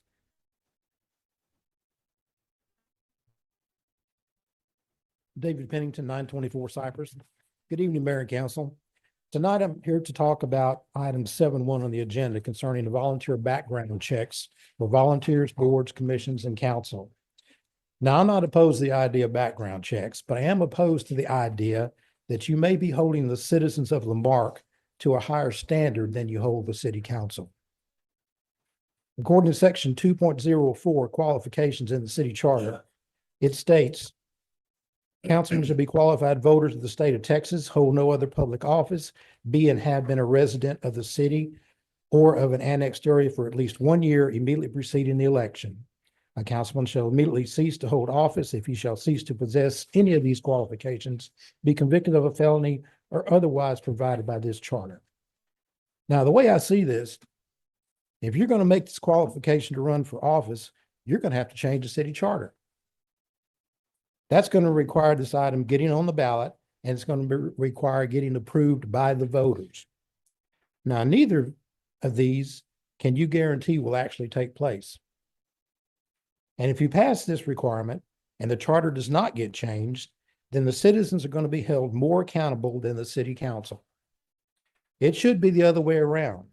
Our elected officials should be held to a higher standard than the people they represent. Now, I've got nothing to hide from a background check. I've had 3 traffic violations in my whole life. One of those is dismissed. And during my 32-year military career, I had maintained a security clearance that had to be renewed every 5 years. So I don't have anything to hide. But to set yourselves above the citizens, in my opinion, is a bad idea. Although I fully understand why this is needed, I think the council should set the example by placing themselves under this requirement before asking the citizens to do the same. It should be the responsibility of each council member to properly vet their applicants before nominating them for boards and commissions. And for this reason, I think this item should be tabled for further discussion. Now, when you get to this item on the agenda, I have one question.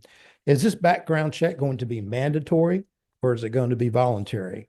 Because the form that you have online does not address a background check, and some applicants might want to know that in advance. Thank you. Thank you, Ms. Pennington. Mr. Brandon Kentowski. Did he leave?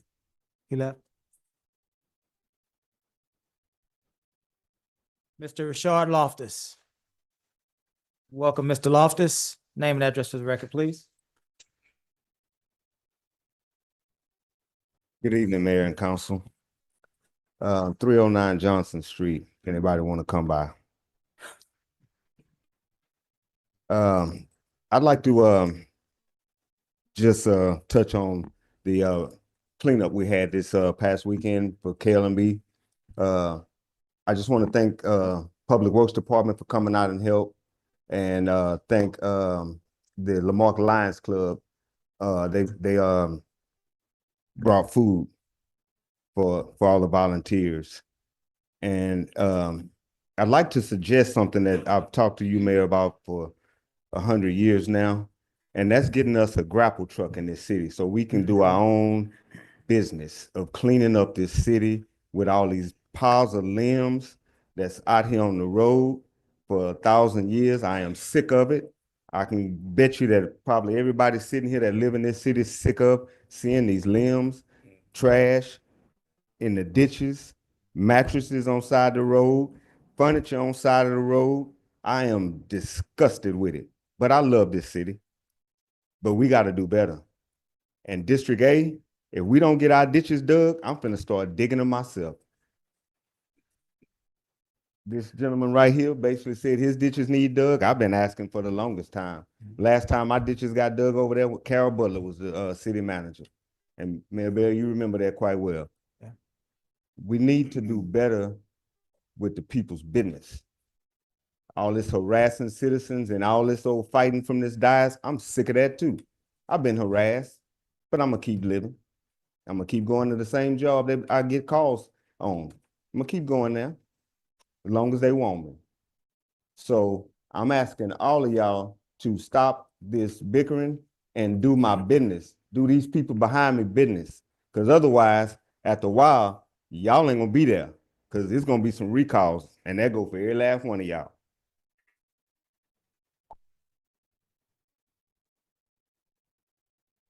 Thank you, Mr. Loftus.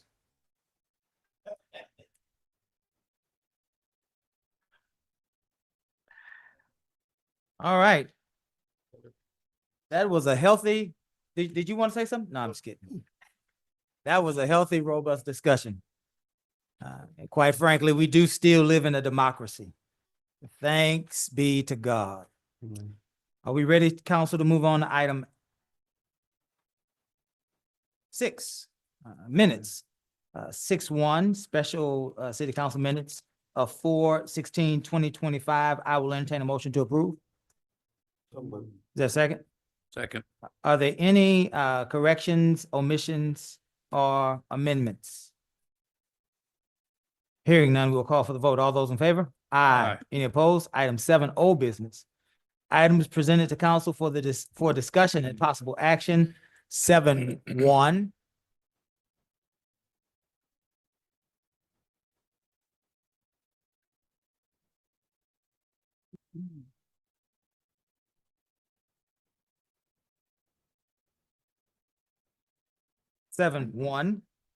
Volunteer background checks, considering the implementation of background checks for all volunteers, including boards, commissions, committees, and council. This was brought to us by the city clerk for further direction. This item was tabled on 4/10/2025. I believe, Mr. Compion, you wanted this item tabled because you wanted to do some more research. Yes, sir. How is that coming? Right here, ready to talk about it. You have the floor. Thank you. 5 minutes, Ms. Nance. It's always interesting when I sit here and I listen. I love the feedback and I listen. I'm one of those people who take meticulous notes to carry over from college and law school. We didn't have computers in those days, so you had to write everything. And so when I start my comment, Mayor, I'm going to say that I agree with one comment that Mr. Pennington said. I'm going to, at the end of this, ask that we continue the discussion, right, by tabling this. Okay. But I'm going to be passing out some information. Okay. What's the reason for a background check for boards and commissions? Number one, it's good practice. If there's one thing I've learned over attending these now almost 6-7 years of attending TML, Texas Municipal League conferences and others, that is something that is looked for, especially when the focus is on child sex offenders. That's the importance of this. Now, I'm going to hand out some things for us to take, but Miss City Clerk, if we'll carry it over, these should be disclosed at our next meeting, right? So that the public can take a look at examples of what we're talking about. And then at that time too, I'll have a suggested policy that I'll pass by with Gus as well too, drafted based upon this. But this is one, I'll pass this way. Pass. Is it one Well, per? yeah, it's on back and front. I use back both sides. Did you want? Yeah, Mr. and Pritchard there's have one one for as well? Mr. Pritchard as well. And then three this way. Pritchard? This Do you is, have one? James? Yes, sir. Yes, I have one. This is a form that's used by the city of Santa Fe as a good practice. And you'll notice in that form, if I could impose upon you, it talks about qualifications, and you'll notice that, which I like this language. It really looks to you to ask. It says right here, if you have been convicted of misdemeanor or felony and or placed on probation, fined, or given a suspended sentence, such as a pretrial diversion or deferred adjudication in court within the last 10 years, disclosure as such should be forwarded under separate cover. So you disclose the item. It's not disqualifying you, but it does permit us, and it's that red flag, right? It requires us to be a bit more diligent in terms of your service on our board and commission, especially if it's applicable to engagement with children. So our Parks Board individuals, we engage. The Keep Lamarck Beautiful Commission, having previously chaired that, and back when it was originally the Clean City Commission, we engaged, we encouraged young people to come and participate in the cleanups. Ms. Jones and Santa Fe ISD, adults who are volunteering in the school district are also undertaking. Heck, if you just go to the school to visit, you've got a brief check that occurs to make sure that you're not a sexual offender. So it's just good practice. And so I gave you this example as one. And as I said, that's the city of Santa Fe. The city, I'm going to pass out another one. This is the city of League City that also has their boards and commissions application. They do indicate here with regard, they indicate checks will occur. Once again, that's 2 pages. 2 pages. Back and forth, right? Yeah. And It's two, no, it's all one. that's, both of them are, that's, each one is So that whole, that's 2 pages of the That's packet. JV, this is Royce, this is you. And there you go. Thank you. And it very clearly lists the qualification as well too. And there's one more there. So, and I have a longer one and also pass out. This is from another city that I looked at for the city of Tyler. which I like the fact that they give a summary of all the boards and commissions and their activities. And they list the individuals that serve on the boards and they give more information. I subscribe to, I used to say when I was involved in my professional role, don't hide anything. Just give as much information. If you're repeating, I'm sorry, I'm repeating the information, because what have we learned? Back when I was in heading my company, we learned that when we were buying media, it took 8 times before people were willing to pick up the phone and go see our realty offices. Now, the current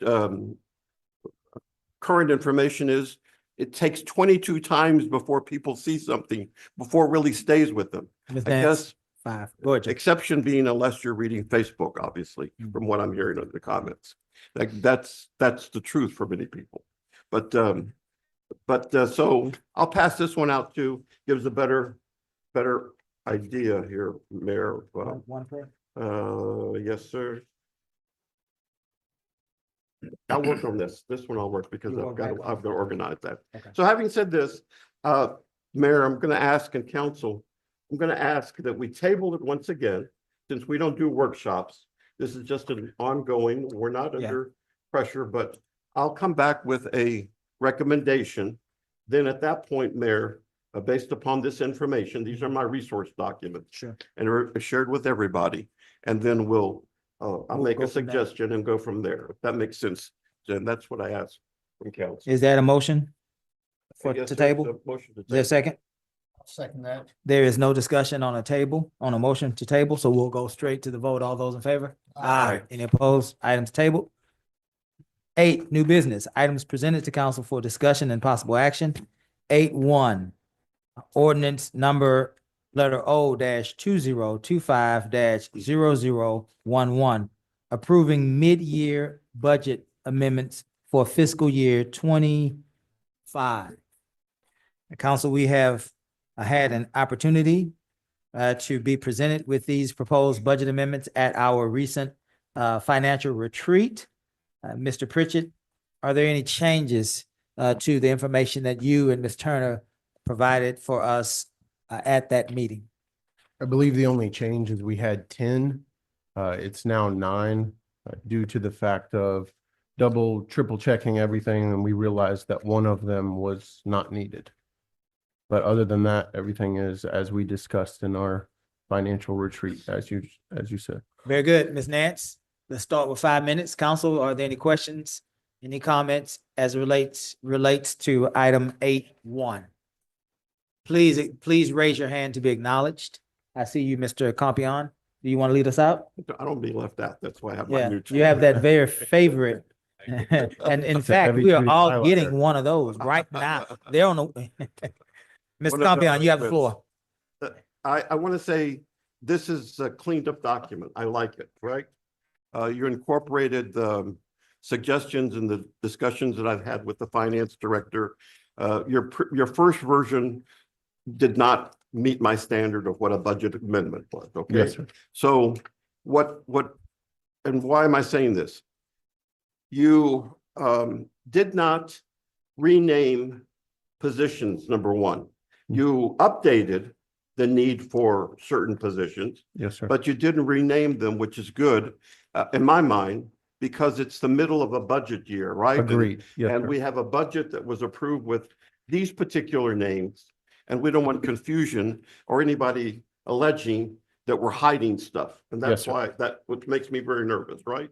So this budget amendment meets that. And then you have set forth the request clearly for the new positions. Yes, Now, my only suggestion or comment to both the finance director and yourself is that I'm noticing that and under the fiscal impact statement, where there are statements about either decreasing decreasing the general fund balance. I want to make sure that that money is not available from another category in which we are, the money's there, it's been allocated and budgeted, and we're not yet, we've got some flexibility there. Do you understand what I'm saying, Ms. Yeah. Turner? Right? That at the end of the year, we may have spent 50% of a budget or 60%. And if we're looking like we're not going to spend the full allocation, that's where I suggest the money come from for purposes of the budget amendment. Because I don't want to see our decrease in the general fund, council, if that makes sense. We're already under the 90-day period in the general fund. So I don't want to see any more decreases on the general fund. So what if you can make that, if you can warranty to me that you can guarantee to me that it's not available from any adjustments on the budget, on what we propose budget wise, then I'm fine. Those are my only comments. Thank you, Mayor. sir. Thank you, Ms. Compion. Anyone else? Nobody does. I would, sir. Oh, I have questions. Okay. Stormwater equipment operator, Yes, sir. 25, roughly $25 an hour. First question, is that competitive with those heavy equipment operators that are around us? Galveston, it's unfair. Texas City, Dickinson, is it comparable? Yes, sir. Can I Taking elaborate? liberty Okay. to piggyback off of stormwater equipment operator and what my friend keeps bugging me about almost every week. Would you like to speak to the idea of a grapple truck? I would love to. Okay, yeah, go.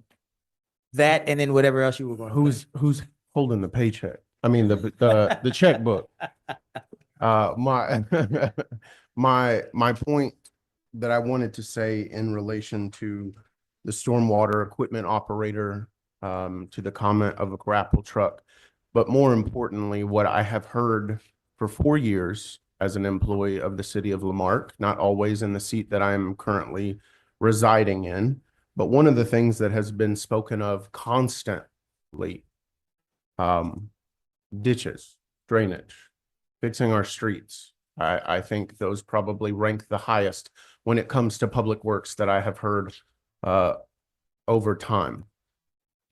We, as a Texas coastal city, as a city that it's not about how or if a storm will come or heavy rain, it's just a Tuesday for us. I think everybody in this room, everybody listening knows and understands that. We all live in the city.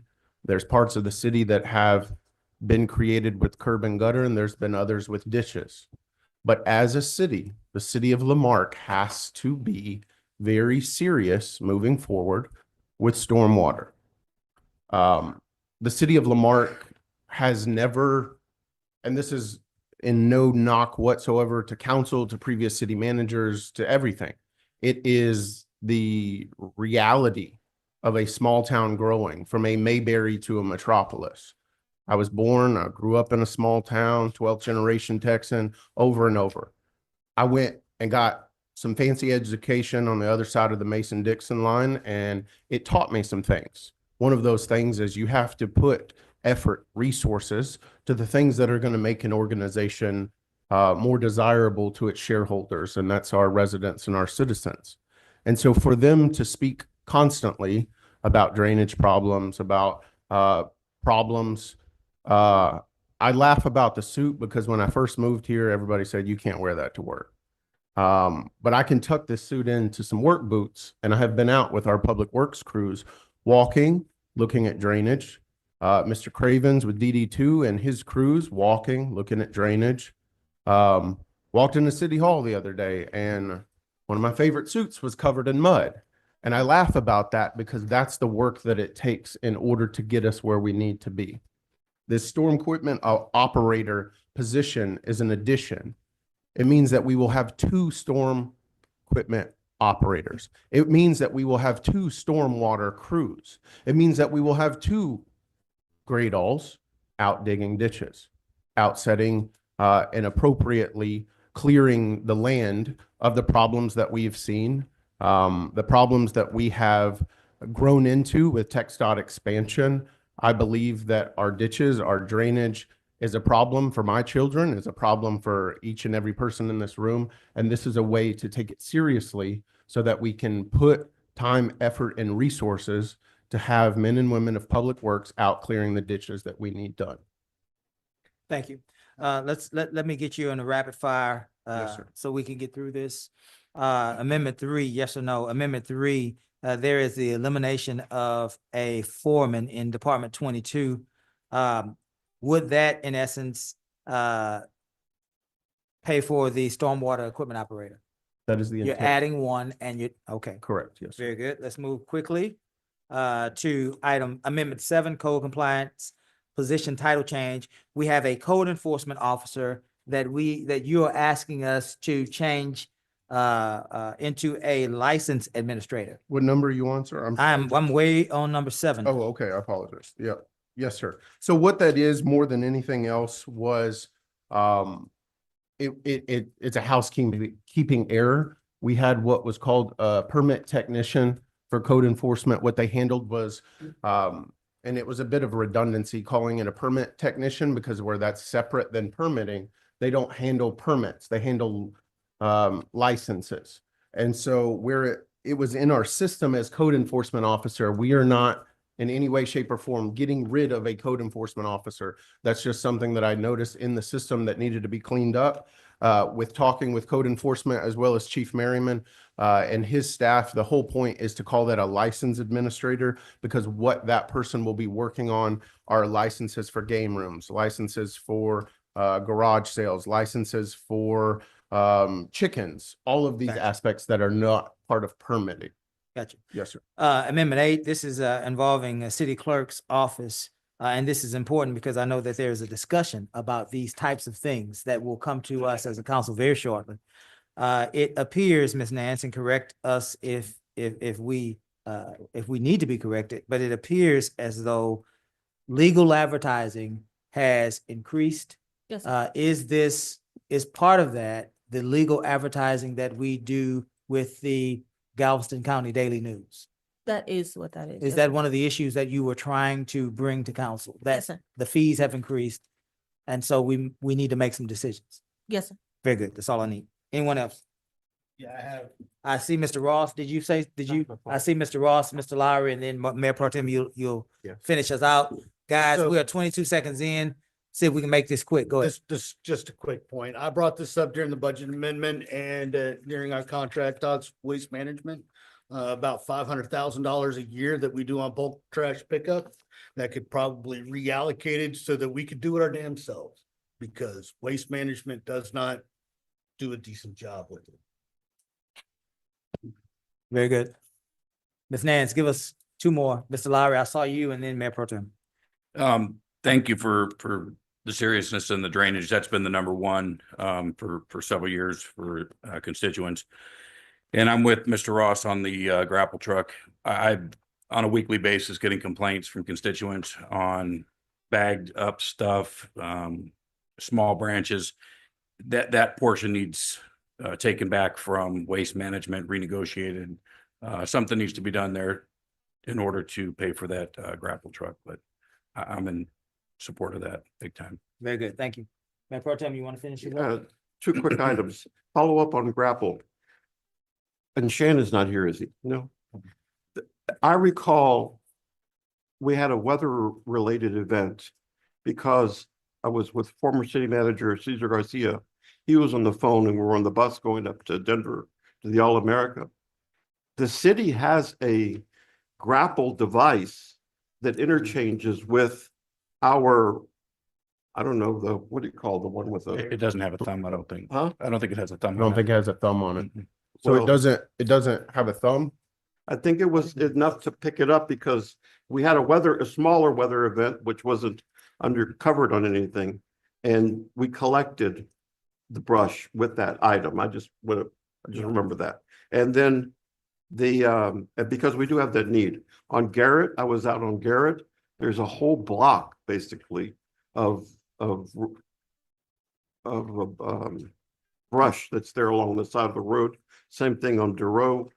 Legal advertising, Mayor. That is a pending item before the legislature. The legislative session ends next month. The effort is going to be made to go ahead and permit alternate methods of advertising. So on that. Some good stuff, good stuff. I think before we entertain a motion, Yes, sir. Mr. Hicks Yes, sir. is patiently waiting. Was this the line This item that was- you wanted to This communicate was with him? the line item that I wanted Stormwater, to discuss with him. Under the Yes, stormwater, sir. did you want to have a conversation with him? I A very, very just quick wanted one? to say that I obviously, Mr. Hicks, like I said, I have all the information that you wrote down as it relates to Kirby and Volney, as it relates to that drain and all of that with regardless of how this ends and regardless, we're here to do the work of the people. So the stormwater crew will be looking at those concerned areas. But obviously, Mayor, my intent with this is to make sure that A, B, C, D, E, F, G, as many districts as Lamarck has, that the drainage Absolutely. is clear. Absolutely. Mr. Hicks, sounds like we're being asked to add another heavy equipment operator so that we would have two crews, what do you call those trucks, Rashad? Great all. Two Grados. Thanks, my friend. And so what that looks like is that we are increasing our capacity to maintain our ditches in hopes that we would get to your location and do a fine job for you and your neighbors. And so we're acting on that tonight. Very good. Anyone Mayor, else? There was another person that spoke about that lived in the Mary Melody area that had talked about drainage as well.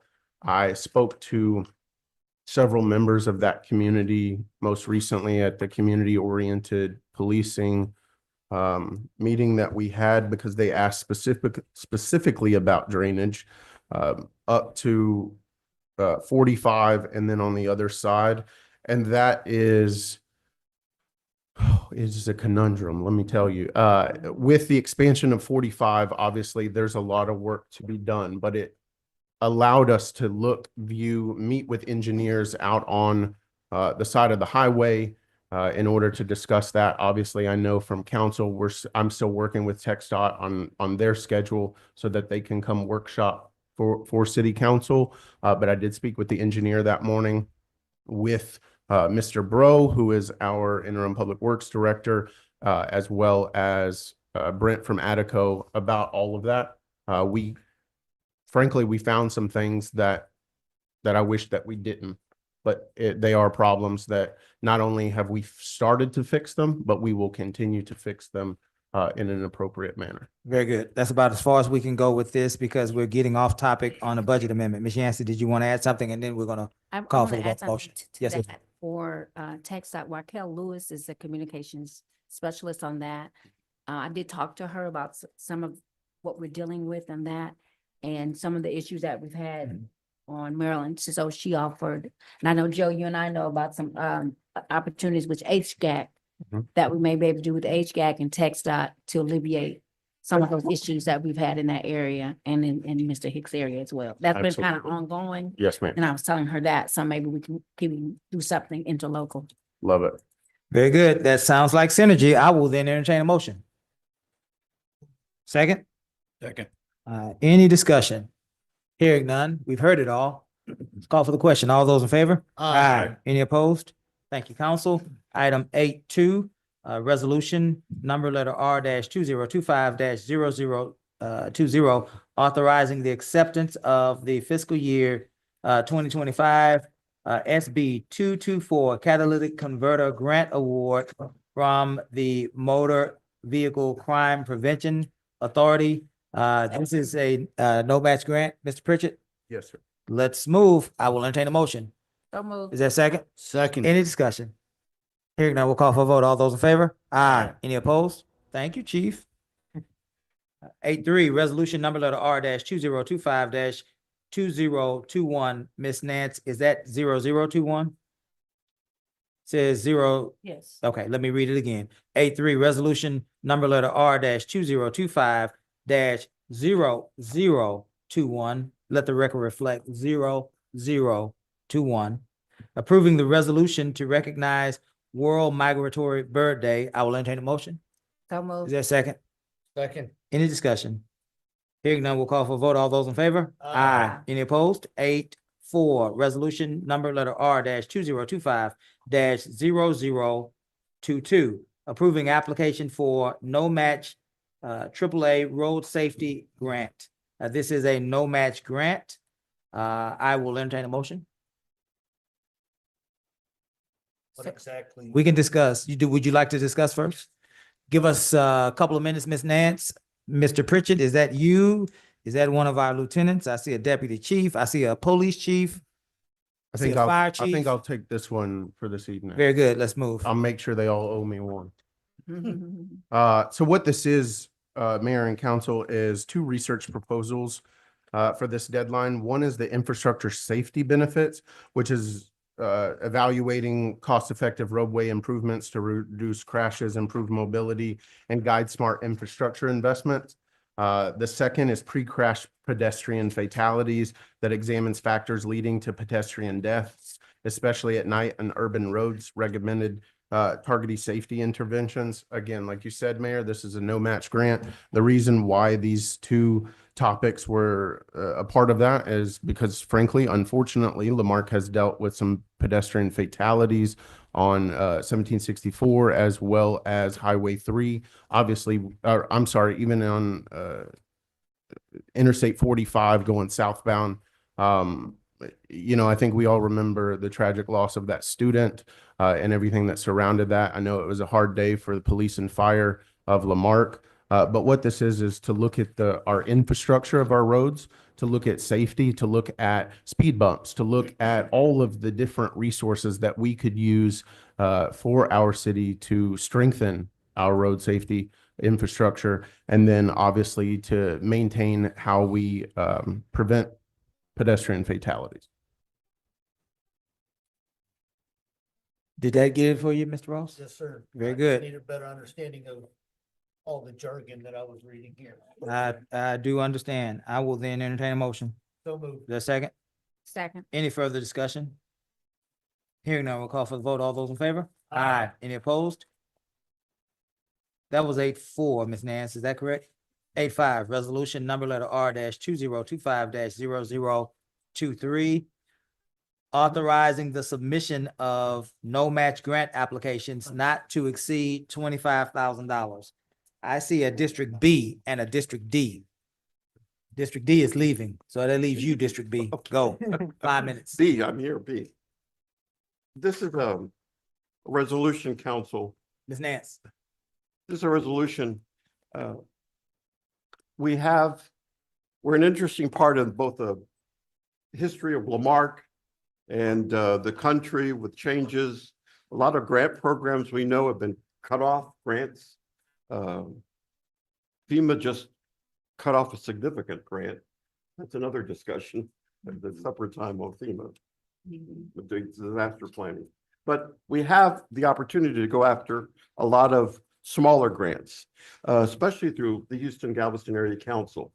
And these are no match grants, which Mayor might like. You like those, Mayor? Absolutely. Okay, and but there's a very small time frame now that they have for them. And rather than waiting for council meetings to come back, any grant writer, or specifically Miss Alice, Ashley? Correct. Alice? Yes, sir. Yes, who, by the way, her husband just passed away, right? And our condolences. Absolutely. But we call it Alzheimer's. Well, I'm all right, Gus, Alzheimer's. Okay. And anyway, that's the reason for this resolution. Go ahead and get the grant submitted and see if we can get them. And then they brought back to us if they're approved for us for acceptance. That's all. So, Miss Yancey, did I see anyone else? Miss Yancey, you go. Thank you. so, Councilman Compiani, you're saying for any grants that don't exceed 25,000, just giving them a blanket authorization to request it? Is that what you're saying? To go ahead and City manager would. City manager would. with the notice to city manager or finance director. I don't have any problem with that. Anyone else? Mayor? Yes, ma'am. We had a legal Yes, we were just wondering, Kiara and I were wondering, from the motion, or from the discussion, it appears that the motion is going to be authorize the submittal upon approval of the city manager. We're not just gonna have people submitting Right. things without Yeah. Wanna put that it- the city manager being aware. Is that correct? Yeah. Right. Well, Okay. that's good there, right? According to the correct. resolution. And the finance director, Correct, both. correct, Both. correct. Yeah. So the resolution says the city manager, It's just finance director right, too. director. Yeah, that's what I thought. Okay. Anyone else? Right. James, did you wanna? I'm sorry. I'm so sorry, Gus. My head was turned. Were you done? I'm I'm sorry. done. Did you wanna chime in, Mr. Ross? If we can, the more free money we can get for the city, I always think is good, but as a former president of a large corporation that was off of Highway 3, I don't know if Grumman's still there or not, but it's all free money is great money until somebody asks you to pay for it back. So as Yeah. long as we can get better parks and somebody drive the litter bus with these grants, I'm all for it. Yeah. Shard. Litter bus. Thank you. Thank you. Listen. I think that, there is a way that we can do this, that council continues to have oversight. I think that I would be willing, to support this effort if, in fact, it is limited to the city manager and the city manager alone, not the police chief, sergeant chief, not the fire chief, not the finance director, but the city manager, who is the CEO of our city, number one. Number two, whenever the city manager makes a decision to apply for a no match grant that does not exceed $25,000, it immediately is emailed to the council, and it also is shared with the community on the very next city manager's report in our council meeting packets. Is that 2 or 3? Yeah, two so far. Okay. Also, if in fact we are awarded this grant, that we do not accept the grant until it is brought before council in an open, regularly scheduled council meeting where a majority of council can vote to receive that grant. I think the issue for Mayor Pro Tem is the speed of application and not some sort of overstepping of accountability, transparency, and communication with our residents.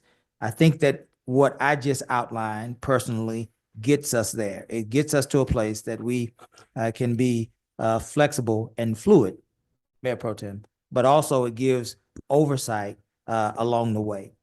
And so if you will accept that, I know that you didn't have any parameters other than you just wanted us to be able to quickly respond. But if you'll accept that, then I will definitely be a part of this affirmative vote. Yes, sir. Go ahead, Joe. One item, the notice, the prior notice to submit to the only reason I put both the city manager and the finance director is because of turnover. Okay. I want us to have somebody watching this, right? That there's notice, but I agree. Once something is submitted, we should be notified.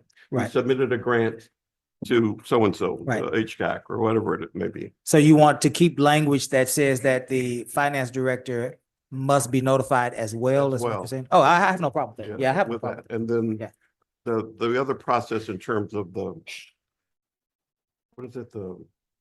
notice, City manager, council. yeah, the notice- email, the city manager's report. You good with that? Yeah. Okay, very good. Again, for those of us that are listening, there will not be any receipt of any grant monies without the final approval of 3 of the 5 members of this council. That is not what we are sharing tonight. What we are sharing tonight is that we are trying to provide more flexibility and a quicker response to some of these grant opportunities that are smaller in nature, therefore faster in their process. So I will entertain a motion. So moved. Is there a second? I will second. Any further discussion? Hearing none, we'll call for a vote. All those in favor? Aye. Any opposed? 8-6, Texas Water Development Board, TWDB, Clean Water State Revolving Fund, CWSRF, authorizing the postponement of the ordinance authorizing the sale of certificates of obligation to evidence alone from the Texas Water Development Board and the related public hearing. Mr. Pritchett, is this something that you want to lead out I would or? love to. Very good. 5 minutes, Ms. Nance. This is going to be very quick, simple, and to the point. What this is we have tremendous accountability partners in the city of Lamarque, whether it be council, whether it be our citizens or residents that do that in order to make sure that we procure this in compliance, that we have ample time to put notice out for this, as well as ample time for everything. That's mostly what this was. It's a postponement of maybe 10 days or so. It's not long, but what that is we could not get everything in the paper. We could not get everything posted, and we did not want to be out of compliance, and we did not want to do anything that was unkosher. So we made sure to speak with Texas Water Development Board as well as our legal counsel to make sure that that was maintained. Nothing more than that. Very good. Any questions for Mr. Pritchett on item 8-6? Move to approve. Move to approve. Is there a second? Second. Any discussion? Let's be clear, Mr. Pritchett. This council is not issuing certificates of obligation for any improvements. The council has acted to evidence alone, which sounds like to me some sort of issue with providing collateral, which is different than us passing a certificate obligation to buy a fire truck, right? Or to repair a water supply line. Very different. This is evidencing alone, nothing more, nothing less. Nothing more, nothing less. Very good. We just wanted to be clear for those that are listening at home. I will call the question. All those in favor? Aye. Aye. Any opposed? 8-7, purchasing. Approving the purchase of a drone under the fiscal year 24 catalytic converter grant in the amount of $29,458.40. Council, do we have any questions for, looks like Deputy Chief Wagner is on standby.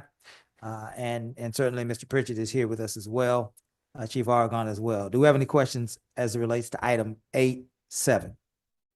So I thought this was supposed to be free. This is coming out of a grant, right? It's not actually costing the city any money. Correct. This one is Thank you. paid 100% by the SB 224 fiscal year 24 grant. No match. Very good. And what this, Go ahead, Ms. Jansen. it's an amazing drone. Yes. That's 29,000. Yeah, So what does it do? Kind of just a way to, because we're trying to build basically a drone program within our PD, and thankfully the state we've got a lot of grant money, because we'll be coming back to you with another drone in not too distant future under the same grant. This particular drone, its primary function was 3D mapping of our outside crime scenes. We were talking about fatality accidents earlier on the freeway. If you'll remember when we had the pedestrian accident on the freeway that shut down both sides of the freeway for half the day, we had to wait till the sheriff's office got out there with their drone. They put up their drone to map the scene. They are very, very advanced. We're not able to buy your domestic kind of, or your commercial drone. These drones only sold to law enforcement government agencies. They're autonomous. Basically, we say, hey, here's the crime scene. Go map it for us, and it'll map it. We can also use it for if we have missing persons. Again, something near and dear to my heart, missing children that we've dealt with. If we need to search a wooded area, it's got thermal cameras on it that we can search that area. if we're looking at at some type of a response to a location and we want to get eyes on it before we get there, we can do that with this. We're also trying to, and it's actually the brainchild of Deputy Chief, is we're trying to build our what we call our drone first responder program. That's going to be the second drone, which is primarily also paid for by this same grant, which will basically, we'll have a stationary drone that's docked in on the rooftop of one of our municipal buildings, probably. Every time we get a call for service, that thing can be dispatched to that location, get there before us and get eyes on it. And if we have a shooting somewhere, it'll get there before we can get there and see if anybody's fleeing. If it's something that we can't make it to yet, we can get it out there before us until we free up that manpower. If we have an officer in distress with the new body cameras that council's graced us with, we can dispatch it. We get an officer that's not responsive to the radio, or he's down or something like that. We can dispatch that drone to that body camera, and it flies basically autonomously. We will have a pilot monitoring it, managing it, and can intervene in any way. But it's an awesome program. We're way ahead of the curve on this. We're going to be the first ones in Galveston County. Probably first couple there's only one or two in the whole state. So if we can get this thing going, like I said, it's a two-pronged thing. This drone is the first part. It was always the first part, mostly crime scene, to help us handle any of these big outdoor scenes. And also we can use this in conjunction with the 3D crime scene scanner that ARPA already got us. We've already used the 3D crime scanner, by the way. We had a suspicious death the other day. We were able to deploy that and map the scene in no time. So it's all about getting us to the point where we can be self-reliant, where we can give victims of violent crimes or accidents, motor vehicle collisions, the justice they deserve. Very good. Thank you, Lieutenant. Any questions? Joe, I see you. Mr. Lowry, I see you. Anyone on this side? Go ahead, Joe. Very good. Mr. Lowry and then Mayor Pro Tem. So when these are deployed, more than one operator, or you'll have one operator, but more than one person can view it at the same time. Is that correct? Yes. Yeah. So basically any of them, they all have the capability of, we have like a link that we can all share with each other to our MDTs, where we can view the streaming video the whole time. So, and then also dispatch.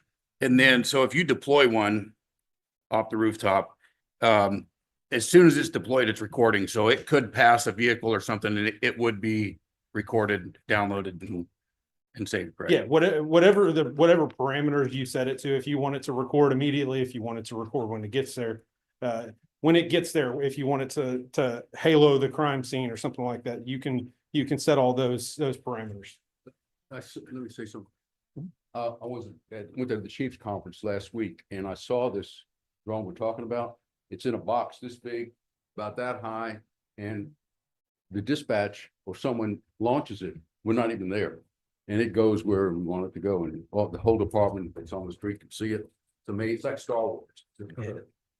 Free police officer. Yes. Absolutely. Thank you, Chief. So, I mean, for the demo, we sat in our patrol room here, and Skydio, who's the company that ultimately manufactures the drone, showed us they were deploying and driving around their drone that was at a campus in California.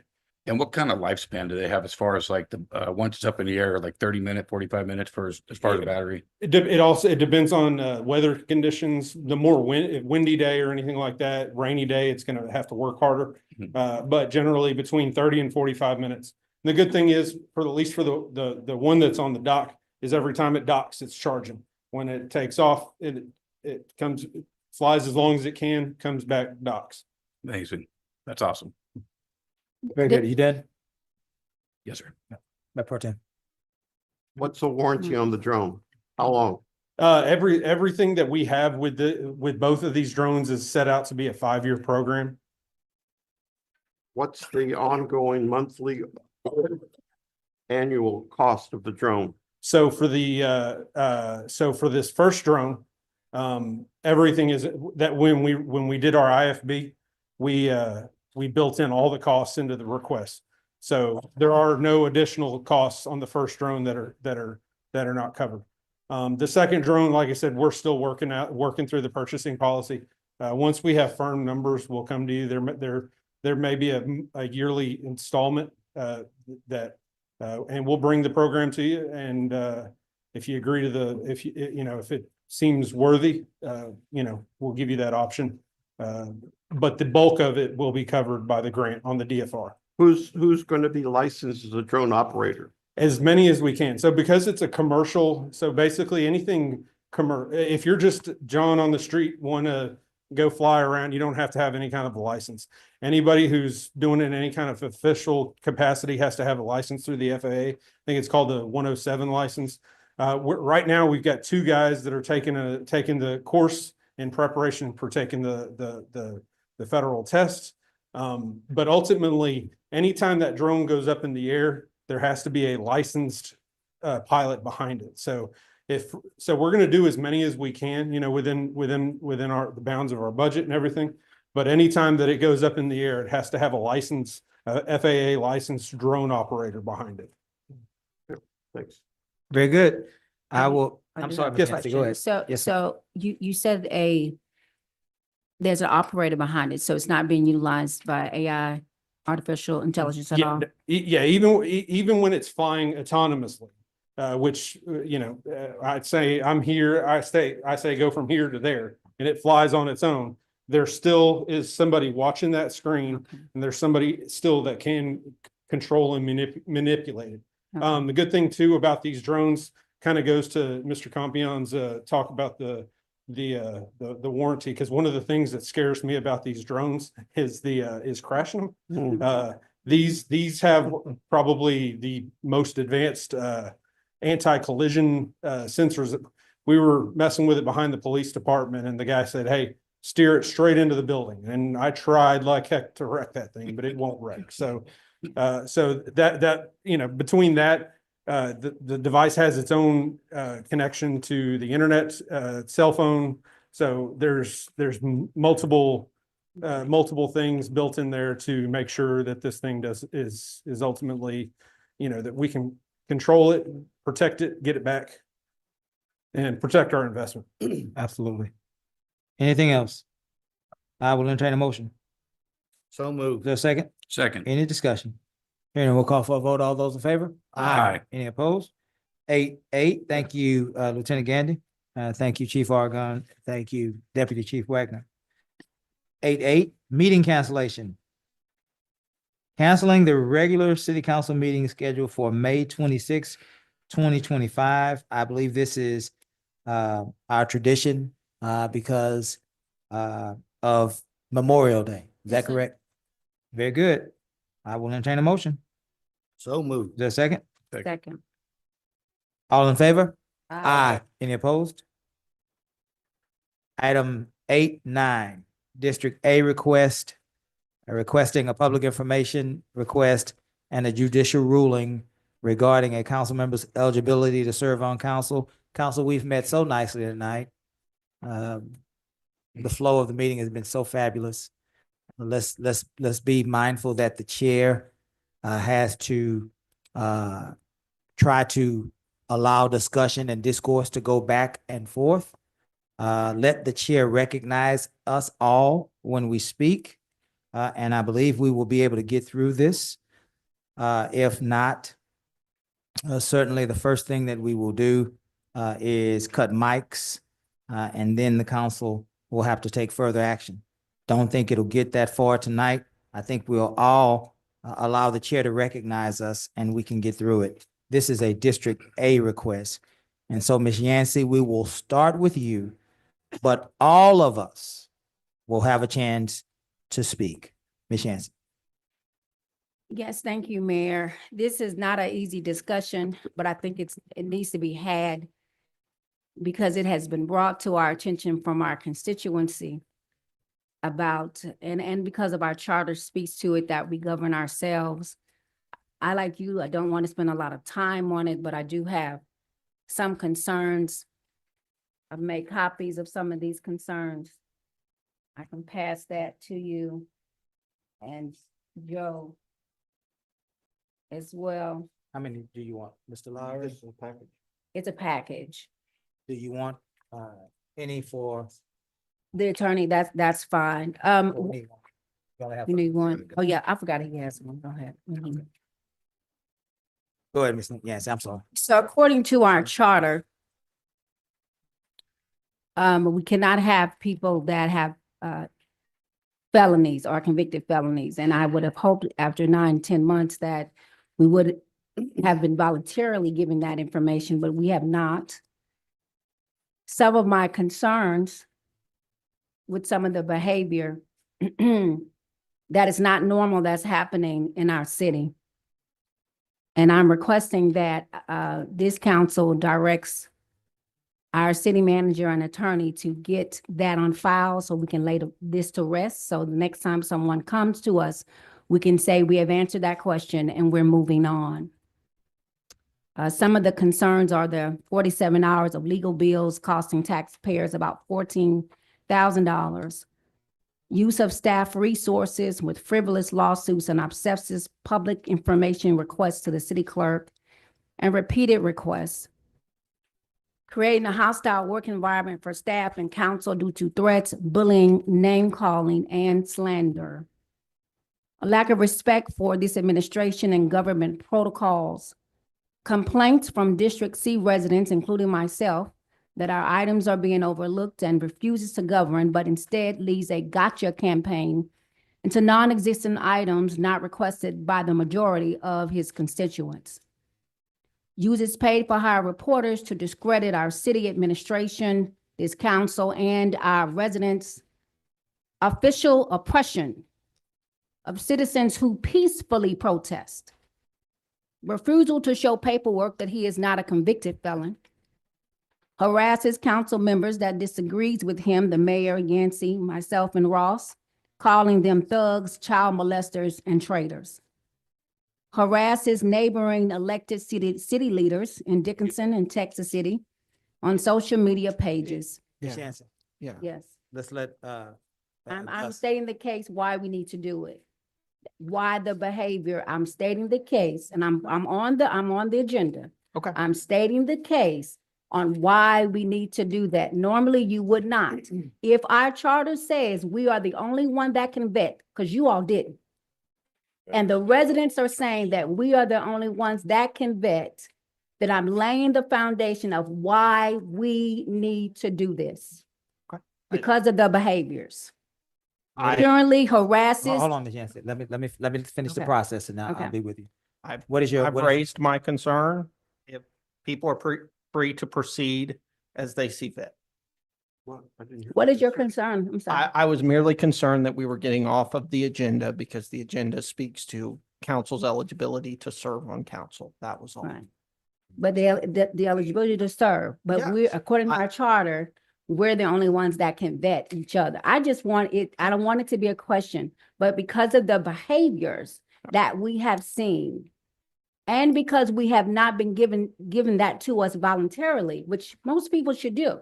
If you want to lay that to rest, then you bring it voluntarily, say this is no longer an issue, and we can go on. I understand that. Yeah, yeah. Okay, I got you. understand. I got I was just, I All right. was saying what I had to say and Number y'all are free to 10. proceed. Thank you, Gus. Harasses neighboring elected city leaders in Dickinson, Texas City on social media pages. Currently harasses a church and the senior pastor of the New Vision Baptist Church in Dickinson. He does not correct his behavior when censored 3 times by council, but in fact gets worse, no matter how bad he looks or how bad he makes our city of Lamarck look. Inserts himself into local elections on city web pages by endorsing candidates, which is an election code crime. Refuses to listen to our city's attorney's counsels on matters related to protecting the city of Lamarck. I beg this council to let's vote to answer this question once and for all. If he's not, we should not allow the residents to come against him in that fashion if he's no longer a convicted felon. If he is, then we are violating our own charter. Now, if we can buy a drone for $26,000. 29. Mr. Lowry, Of 29,000, thank you for the correction, Let's- let's- $29,458.40. And this is something that will cost us much less than that to put ma'am. this to rest. So I beg this council, because people have asked, they've come to the podium, they may have embarrassed him, I don't know. But I think this is a question that we need to ask, and we need to put it to the side. If he is not, then we can say that and go on. But I do ask that the behaviors, please stop. It is an embarrassment to this city, and I want to be able to defend and lift up so we can get to streets and drainage and do the things that are necessary that we have been voted in to do. This is a major distraction. It's a major distraction for me and for my family and for my constituents. You just heard Mr. Hicks come and say, you know, he's been having that issue with the drainage. We want to focus on that, not all of this. But when you're always put in the defensive, having to protect your families, there's proof in the pudding. I've given each council person's just here Saturday, I received an email. I get so many harassing emails that I have a box that it goes to, because it is outrageous, the emails that are sent to me every week, every month. And council, I did not even put all of them here. But the last one was from Sunday, in the middle of service, in the middle of church. That was sent to me at 12:36 p.m. Now, I have asked the city to put that into a box so I won't have to see them. But I think the public needs to know just how petty this is, how silly it is.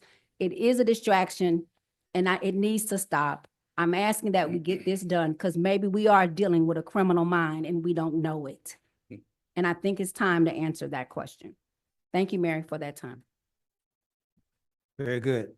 Now, Ms. Yancey, I'm going to ask Mr. Lowry if he wants to respond. What do you think he's going to say to me? Very good. He's going to respond. Can I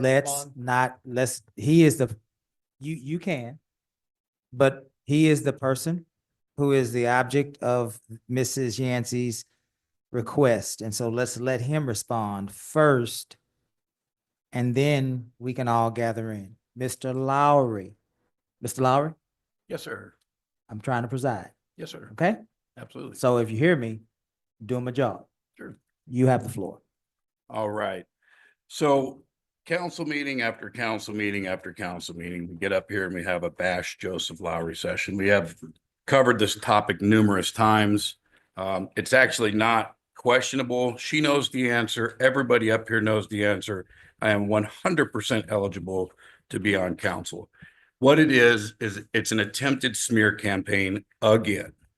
We're complaining about use of our legal bill, but yet we're here again talking about the same thing that she knows the exact answer to. It's a simple smear campaign. The fact that we keep doing this, we got business to do in the city of Marque, and the citizens are tired of it. What I do outside of this dais is none of your business. I'm sorry if you don't like what I say, what I post, anything that I share as a journalist. You could censor me all you want. It's not going to change anything. I'm still going to exercise my freedom of speech outside of council. But to get up here and say that you're upset about 47 hours of taxpayers' money going to an attorney, how many dozens of hours have we spent back there in executive session over frivolous stuff? So please stop with the nonsense that is outside of this dais. It is unproductive for the city of Lamarck. I don't care if you don't like it. You've said that. I don't care. I'm going to continue to exercise my First Amendment right. The allegations here, harassing, untrue. Okay. Multiple times I hear the word harassing. It's untrue. If you feel that, please, by all means, file a police report. Okay. And if we're going to engage in something like this, and Mr. Gus has already received a letter from my lawyer. We will be fully prepared to 100% enforce or attempt to enforce everything in the charter, not pick and choose, everything and everyone. Now, am I eligible to run? Yes, Ms. Yancey, you know the answer is yes. But it needs to stop. What happens outside of here, leave it out of here. Okay, if you don't like it, fine, don't like it. Don't like it by yourself somewhere. Okay, it needs to stay off of the dais. Mayor Bell, I'm asking you, please, let's run more professional meetings. Let's keep what's outside of council, outside of council. I have every right to voice my concern about everything on this list. It is my right to do that. Just as you said to Mr. Holcomb earlier, let those people come in here and make up nonsense and all that, they have that right to do that. So do I. So, Ms. Yancey, I'm asking you, please, as your councilman and as a citizen, please knock it off. Leave it outside of council. If you want to send me an email or text message, that's fine. But please leave it outside of here. We have to conduct business here for the city of Lamarque. We got a high crime rate city that they're stomping on, that they're doing everything they can to lower that crime rate. We need to focus on that. We need to focus on getting more patrols out in the street. We need to focus on that kind of stuff, the ditches, the grade all, the grapple truck. You know, this is what we need to focus on. Not Mr. Lowry said something that he didn't like a Dickinson council member, and Mr. Lowry doesn't like the pastor in Dickinson, and Mr. Lowry doesn't like. Leave it out of here. Leave it out of here. None of that stuff has anything to do with what is happening on this dais. Period. Well, not according to your emails. We're not doing that. Are you done, Mr. Lowry, with your commentary? Yeah, so I just ask again that leave it out of council. You guys can do however you please, but everybody up here knows the answer. I'm 100% eligible to run for office. Jack Rody's had numerous complaints. It's been investigated, and here I sit. So thank you. I just have a question, and you might laugh at this before I turn it over to Mr. Ross. Did you just say that you have a right to make stuff up like everybody else? I mean, I thought that's what you just said. No, I was saying that I have the right to do. I'm teasing you. I'm teasing you. I got you. Mr. Ross, go ahead. All right, so everybody that emails me and tries to, I'm gonna break a lot of hearts tonight. And now I'm sorry, but the law is the law, whether it's state of Washington, state of Texas, Constitution, whatever. So our Attorney General has said once an elected official is an elected official, too bad, so sad. You had time to do it before they got here. That's one. Two, any felony you had in Washington State that was drug related was removed, vacated by all drug related cases in Washington State, vacated in 2021. I hate to inform you of that, but all felony related drug cases in Washington State were vacated by a Supreme Court ruling in Washington State. State of Washington versus Blake vacated all drug related charges in Washington State up to 2021. And in 2023, and I don't know if you know this, they gave money back to the people that paid to have them vacated before that. So, and the only reason I know that is because I've heard you say before that you were, and I commend you for changing your life on that step. But by Washington State Supreme Court case, he is not a convicted felon, and there is nothing else we as a council can do. I disagree with that. First of all, Mayor, can I respond to that? You can respond to this. So the information that you received, did you receive that third party or first party? That was me doing research through law cases in Washington. And are State. you an attorney? I can. But are you an attorney? Yes or no? No. No. So with the reason why I'm asking for our attorney to do it because it would be primary research, not by a third party, not by other people trying to discredit Joseph, but by this council saying, we have done our own research. We have asked for a public information request. We have asked for judicial ruling, and we're past that mute point. I've had people send me things as well, but it's third party. No, I actually looked Right. it up. That's how I know about the 2023 Right. ruling that allowed them to give the money back. It's called the state versus Right, Blake right. refund. But I think So- if we get someone that is certified and licensed to do it, primary research, we can put it to rest that this council vetted that and it's done. That's the issue because of all of the activities. I do not agree that the First Amendment gives a person the right to harass. It gives you the right to speak, but nowhere in the law does it give you the right to harass. And We got fellow about- council members, this is We got harassment. about 2 more minutes left on this discussion. This is harassment. So harassment, that was not what this was about. This No, was it's originally not. about- It's not about harassment, but it's about, because of the behavior, it makes you need to vet properly. If the district clerk, if the clerk didn't do it, our attorney didn't do it, who's going to do it? And at the same time, we have David Pillington comes forward and says, how are you going to have a higher standard for your volunteers and not yourselves? That is a great point. And so, and I know we tabled that issue, but I think it's important that we find out for sure because of the criminal behavior that we're seeing. Just because you didn't get called by the cops doesn't mean you're not guilty. And this right here, and I've shown this. So Councilman, you're telling me all of these fake emails, all of these fake tests, using my picture, using my family's picture, using our address over and over again. This is what a councilman should do? I'm not, Are you saying? Guys, Is it okay for the mayor? Is no, it I'm okay- gonna allow you, Ms. Yancey, Is but it I want, okay for a person on Ms. this Yancey, council to do that? I'm sorry. let me say, this conversation is getting ready to end, but I don't want to cut you off in the middle of your thought. I just want to say But I that do want, James, because I stopped her from speaking, right? So let me let her finish, but I wanted to let you guys know gently, and it didn't happen gently, I'm sorry. But we need to bring this one in. But Ms. Yancey, you were speaking, and I didn't want you to not finish. Go ahead. It And is, then Mr. Ross. it is about the ditches. Let's focus on that. Stop sending me harassing emails.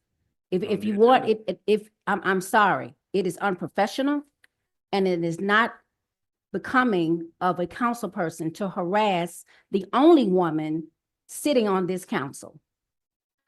Mayor, I am in fear because of what I've seen with the protective order and the things that he has done in his past. I am afraid. I understand. And I need clarity on this matter because I am being asked to meet with this man alone sometimes, meet with this man, with you guys, and seeing that protective order, that is scary for me. I just need this to be done, not just for me as a councilwoman, the only woman on this council, but also for our constituents that are always bringing this to us. I don't know. I don't understand why he won't provide it himself. I understand. Let's stop there. Mr. Ross, did you have something else you wanted to say? I'm just gonna say there is nothing to be provided except for a Supreme Court ruling that made a blanket across the state of Washington. You're suggesting that there is no information to be provided other There's than a no ruling. information Okay, to Be provided because of that. okay. Secondly, I can't, whether I agree with this behavior or not, that is what our court system is being made and in May, that decisions will be made on whether will we both put up with a lot between now and then. I'm quite sure it'll happen. But you can't look this up. This behavior happens because we allow it. We're done. We're done, guys. We're done. We're done. I want to say Clarify, one more man. thing. Just Miss Yancey, about we the have, DA, because he mentioned. we have exhausted this, Miss Yancey. Well, no one has put it in writing. Can we get something in writing? He's talking about Jack. Jack is refusing to put it in writing. I understand that, but we've beaten this horse. It's not even a horse anymore. Mr. Lowry, I assume you want to say something. I'm more than willing to go to the district attorney's office or whatever. I mean, the police department can run my name. I mean, I'm not a felon. I mean, at the Okay. end of the day, I'm not a felon, and that's all that matters. And I'm here lawfully, and I don't break the law. I tend to stay on the right side of things. And so, I mean, if there's any question, I'm more than willing to go to the district attorney's office or, Okay. you know, whatever you guys want to do. Okay.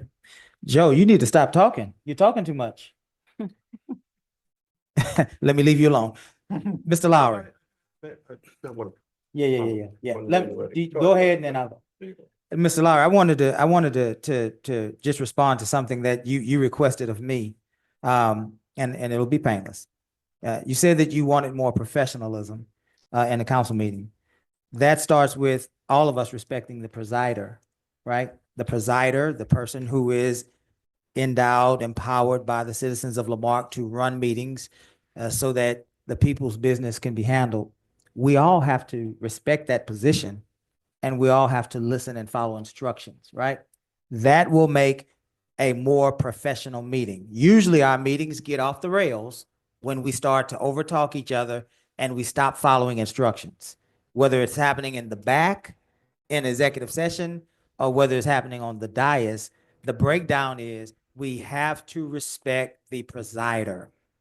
And as you can see, when you have passionate people, we all want to talk, but we all have to respect the presider. Last thing I want to request of you, Mr. Lowry, on the item of professionalism.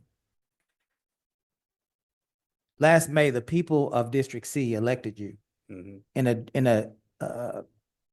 a fair legal election. And so they put you here.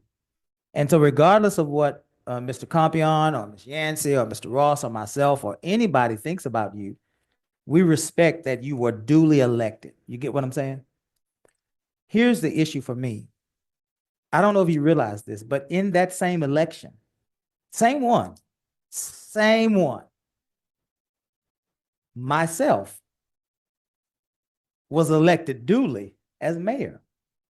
And so you can't say my election was valid in C and then say somehow the people don't want you as mayor when they just voted for me, right? We have to respect, you have to respect what the people have chosen in me, and I have to respect what the people have chosen in you.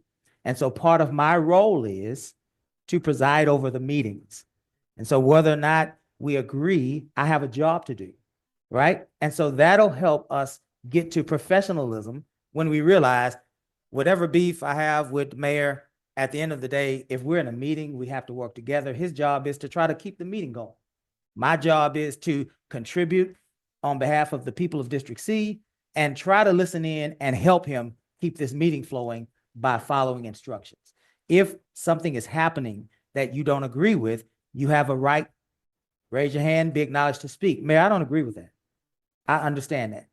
But professionalism starts when all of us respect the fact that all of us were elected in the same election by the same people. Maybe you, not you and Ms. Yancey, but some people that voted for Ms. Yancey voted for me. And Joseph, I know that this might hurt your heart, but some people that voted for you. So we have to respect each other. That's all I'm saying. I got a job to do. If I'm allowed to do my job, we can be more professional.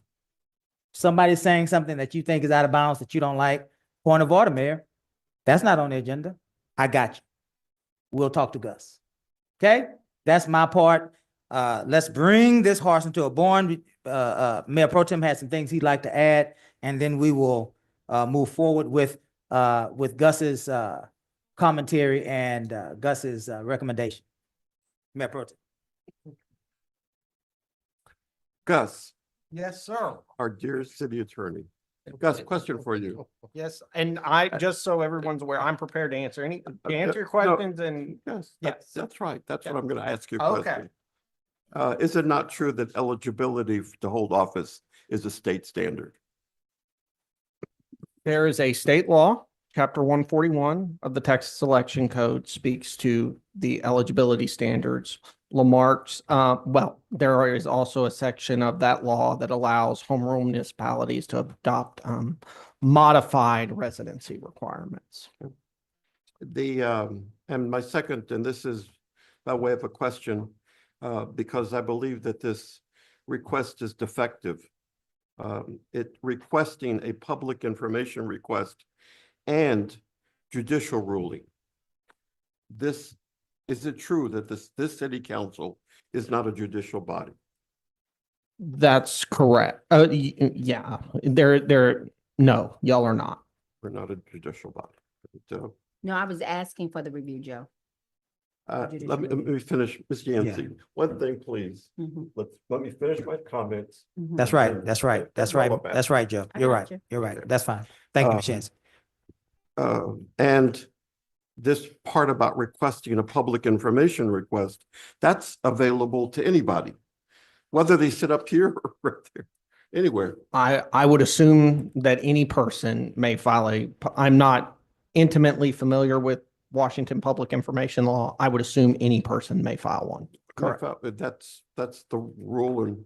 That's the rule here. That's the rule with the. I've with the- petitioned for information on Washington DC, right? And it's given to me. So that's my only comments there. That's all, Mayor. Very good. We are going to bring this into a barn. Gus, help us to understand what Ms. Yancey is requesting and what our role is on council per charter and what options are available to us.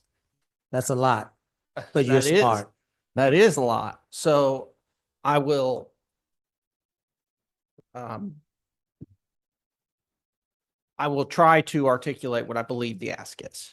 The ask is to have somebody up here, Ms. Nance, myself, Mr. Pritchett, send a public information request or whatever that version of Washington law is to the state of Washington for I suppose, judicial records. Pending the result of that, I suppose, from the agenda, I would assume there would be some sort of request that the courts that the city initiate some sort of proceeding, that the courts intervene regarding that eligibility. And that is where I would caution the city to exercise caution or exercise discretion. And here is why. I don't know if the mayor pro tem has a felony. I don't know. But what I will say is that all 5 of you were elected. The votes were canvassed. You all vote, well, some of you, Councilmember Lowry, you weren't up here, so you didn't vote to canvass the election. Your predecessor did, but the votes were canvassed. You were qualified. You took your oaths of office, and you now serve. As far as and the Attorney General, has issued opinions. There's also case law out there on this, but basically, if there is an allegation that someone is not otherwise qualified, as long as that qualification issue does not arise under an Open Meetings Act violation, generally you have to proceed under what's called a quo warranto action under the Civil Practice and Remedies Code. And there are only generally 3 people who can file that. That's the district attorney, that's the county attorney, or that's the attorney general. The city does not have the ability to compel any of those people to act. So at this point, you all are elected. And the law is pretty clear. Collateral attacks on elections are strongly disfavored. And I understand there are a lot of questions about a lot of people's eligibility. I get that. But my role is to advise the city. My role is not to advise individual citizens regarding election law issues. And the fact that this has now come up, I have to give council advice or I have to give my advice. But I would encourage anyone, if they have any private citizen, if you have a question about an election law issue, you really need to contact an election law lawyer. They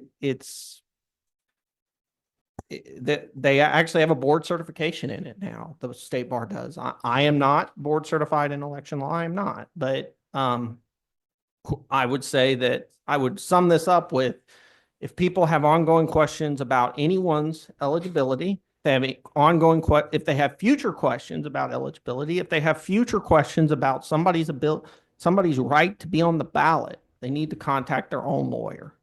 The city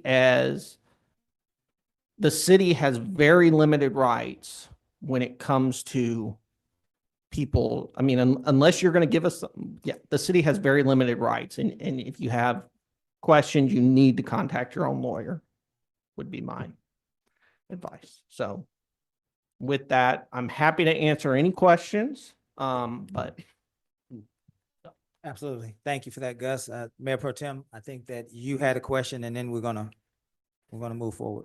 I still believe the request is defective. However, I'm going to ask both Councilmember Yancey and Councilmember Lowry that if they would have an objection, and I think the issue is information. If I, not as a member of this council, as a private individual, were to file a Public Information Act request with whatever jurisdiction that we're talking about. I don't know if I've heard Washington State. I'm not aware of all the details, but I'll find out, right? And just to put this to rest. And if I get a reply, then I can bring it back and report. I'll stand right there and report. Right? This is the information provided by, and there we have. I can certainly will need to do that. And if you would have no problems with that. yeah, Speak closer to the mic. Sure. Okay. Ms. Yancey? I do have an issue with that. Oh, my God. Well, Well, I do, because I think that's something that I think it's something that our attorney needs to do. I don't, tell me, why would you volunteer yourself to do that? And not our attorney? Who we pay?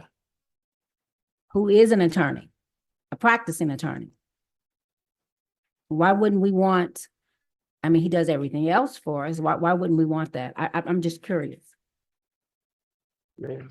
Yeah, good, Joe. Ms. Yancey, and you don't have to be a practicing attorney or anybody. It is a right that we have in law to file a public information request. Right. So I guess what I'm hearing from you is that if Joe Compion files it, it's somehow tainted. Is that what I'm hearing from you? No. That's what I'm hearing What from I you. wanted is certified. I'm not saying anything about your credentials. I would like it to be done by our city attorney so that it's certifiable, his signature, this is what it is. Not by, because people have already done that. People have already done the public information request. Those are the documents that I'm saying that have been sent to me third party. But if you want to go back to the charter to say we govern ourselves, Joe, I don't have anything against you at all. What I'm saying, when I ask for the judicial review, I'm talking about a judicial ruling saying that he's never been or never was a convicted felon in America. Because our charter speaks to convicted felon, period. Doesn't say vacated, doesn't say exonerated. It says you cannot be a convicted felon ever and in America and serve on this council. So it's nothing against you, Joe, at all. So I apologize. It's not tainted at all. I would just like it to be from our attorney, because I don't want people to come back and question your intentions. Yeah. I'm going to always defend you. Yeah, let's listen. Let's go back for a minute because we might be putting the cart before the horse. Ms. Nance, do you have in your possession as city clerk any official record of Mr. Lowry's conviction of any felonies? No. Do what now? No, Say it loud. No, sir, not official record. So here's the issue. Unless we have the official records that this man was actually convicted, which I think everybody knows what actually happened. But unless somebody has given you the official record that he has been convicted of a felony, and now I'm bringing you in, Gus, because this one of the reasons why I let people talk at the beginning of the meeting is because you advised me that it's free speech. Generally. That's why Harvey Freebird talks and says whatever he wants, Yeah. right? Yeah. So here's the issue, the cart before the horse. We might be able to get there, but is it an issue if a council votes in the majority to ask for or to request a record of some sort of vacation or expungement or pardon if this council does not have in its possession an official record of felony conviction? Is that problematic? Well, so it's hard to say, is it problematic? The point, the second point of my conversation was, let's assume whomever it is you requested of doesn't produce it. What I'm saying is that the Civil Practice and Remedies Code requires somebody else to do something about it, not you all. Say that slower to me so that I can hear you Sure. better. Go again. Sure. So if any one of you, there is an issue with your election, let's say you actually weren't 21 years of age, say you were 16. Let's say that. And you are elected and you are qualified. You know, what the issue is that the removal for y'all is a quo warranto action, because you've already been elected, you've been qualified, you've taken the oath, you've been seated. And that quo warranto action, isn't brought by the city. It's brought by the county attorney. That office is really vacant now in Galveston County, which is fine. It's brought by the district attorney, or it's brought by the attorney general's office. So it's not brought by the city. So my point to you all is this: you may find something out, you may not. I don't know. But what you find out, if it is what some people want it to be, which will be what others don't, and vice versa.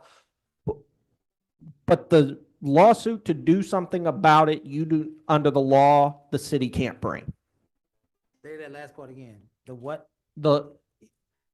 You can't do anything about it. I can't do anything. You about it. can't, and let me couch that a little bit. Yeah. Okay. You can, of course, petition your elected officials to do something about it, but the lawsuit to do something about it has to be brought by the attorney general or the district attorney's office, or the county attorney's office. Or a private citizen, perhaps. No, I'm saying a private citizen can take it to the DA. they could, yes. The information is received. Yes. My biggest thing is that we have, I'm sorry, Mayor, can I speak? Yeah, I'm Ms. Yancey, sorry. with the horse, it's not. We don't even have a barn Oh, anymore. no, The horse gone, the barn gone. Right. Go ahead. Let's finish this. I just think it needs to be said that we did it, that we've done our due diligence. Yeah. And we've done it from staff, it's done, it's arrest. It can't be utilized anymore. Period. Yeah. Yeah. That's all, that's all we want. Yeah. So we can go forward. Yeah. I respect that, Ms. Yancey. I do. I really respect what you're saying. And certainly, Mr. Lowry and I are no strangers to mixing it up, clearly. Here's the issue though, the heartburn. For me personally, Ms. Nance doesn't have an official record that he's even been convicted. And that's for me, one person. I would like to see, I would need that before I entertain this. I do know that there are things out in the public. I do know that I've seen people have shown me things, but I think we are a council who is representing the community. And this is our official records clerk. And if we don't have a record, in my opinion, if we don't have a record from which to act, I think we are potentially setting the city of Lamarck up for liability. And that's where the heartburn comes in for me. So what that simply means for me is I think we would need to have Ms. Nance share with us that someone has submitted some sort of official record of some sort of conviction. And then the next question would be, okay, so there is a conviction. How does this square with eligibility? I don't think that you can jump from that to this without that, not you being you. But I mean, I don't think we as a council can jump from not having nothing official to asking our attorney to make a request. I think that that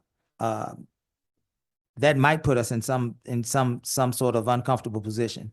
And so I would request that happen before that I consider that. Anything else? And then we gotta see if I'd like there's a to- motion or not. Let's round this up. If Mr. Lowry is okay with Mr. Compion looking, then I'm okay with that. But make sure we look at all aspects of what's going on in Washington State. So Washington State versus Blake. It's pretty well spelled out in black and white on every legal page out there, period. And I try to look for every loophole into it. So don't.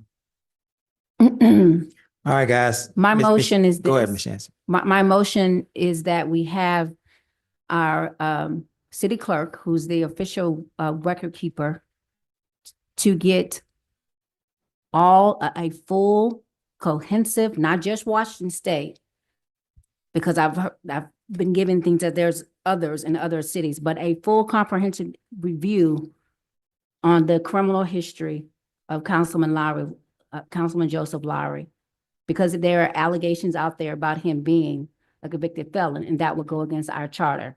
So that is my motion, a comprehensive background check, so that we can put this item to rest once and for all. I'm so sorry. I just Ms. Nance. Go ahead, Ms. Nance. Mayor Pro Tem, I just want to get clarification on what you're asking for. You're asking for me to obtain a background check, or I feel like I got lost in there a little bit.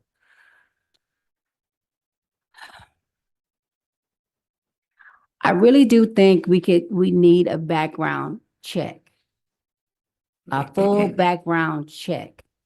So this won't ever be used against a city councilman, again, because of the things that he has said on social media and the other things that people have said. There's a lot, we need to clear that up. So a full comprehensive background check and a public information request from Washington State. Is that your motion? Did you understand the motion, Ms. That's my Nance? motion. Thank you, Ms. Nance. Ms. Nance, did you understand the motion? Yes, sir. Very good. I will entertain a second to that. Point of order. Point of order. Go That's ahead, not- Mayor Pro Tem. That's not what's posted. Make the distinction, Mayor Pro Tem. That's not the posted agenda item. Make the distinction. How does it differ? The agenda item is a request, requesting a public information request and judicial ruling Is that, Gus, regarding a I'm sorry. councilman's eligibility. did Ms. Yancey's motion veer far enough from the posted agenda item to make what Mayor Pro Tem's point of order is valid? I understand where the mayor pro tem is coming from. It's a public information request, not a background check. A background check is oftentimes something more than just sending a document. So I would say yes, the mayor pro tem raises a will valid amend- point. I will amend it. And you're amending it to what, Ms.? I'm going to Ms. Yancey? amend it to a public information to the state of Washington and the state of Oregon. A public information request.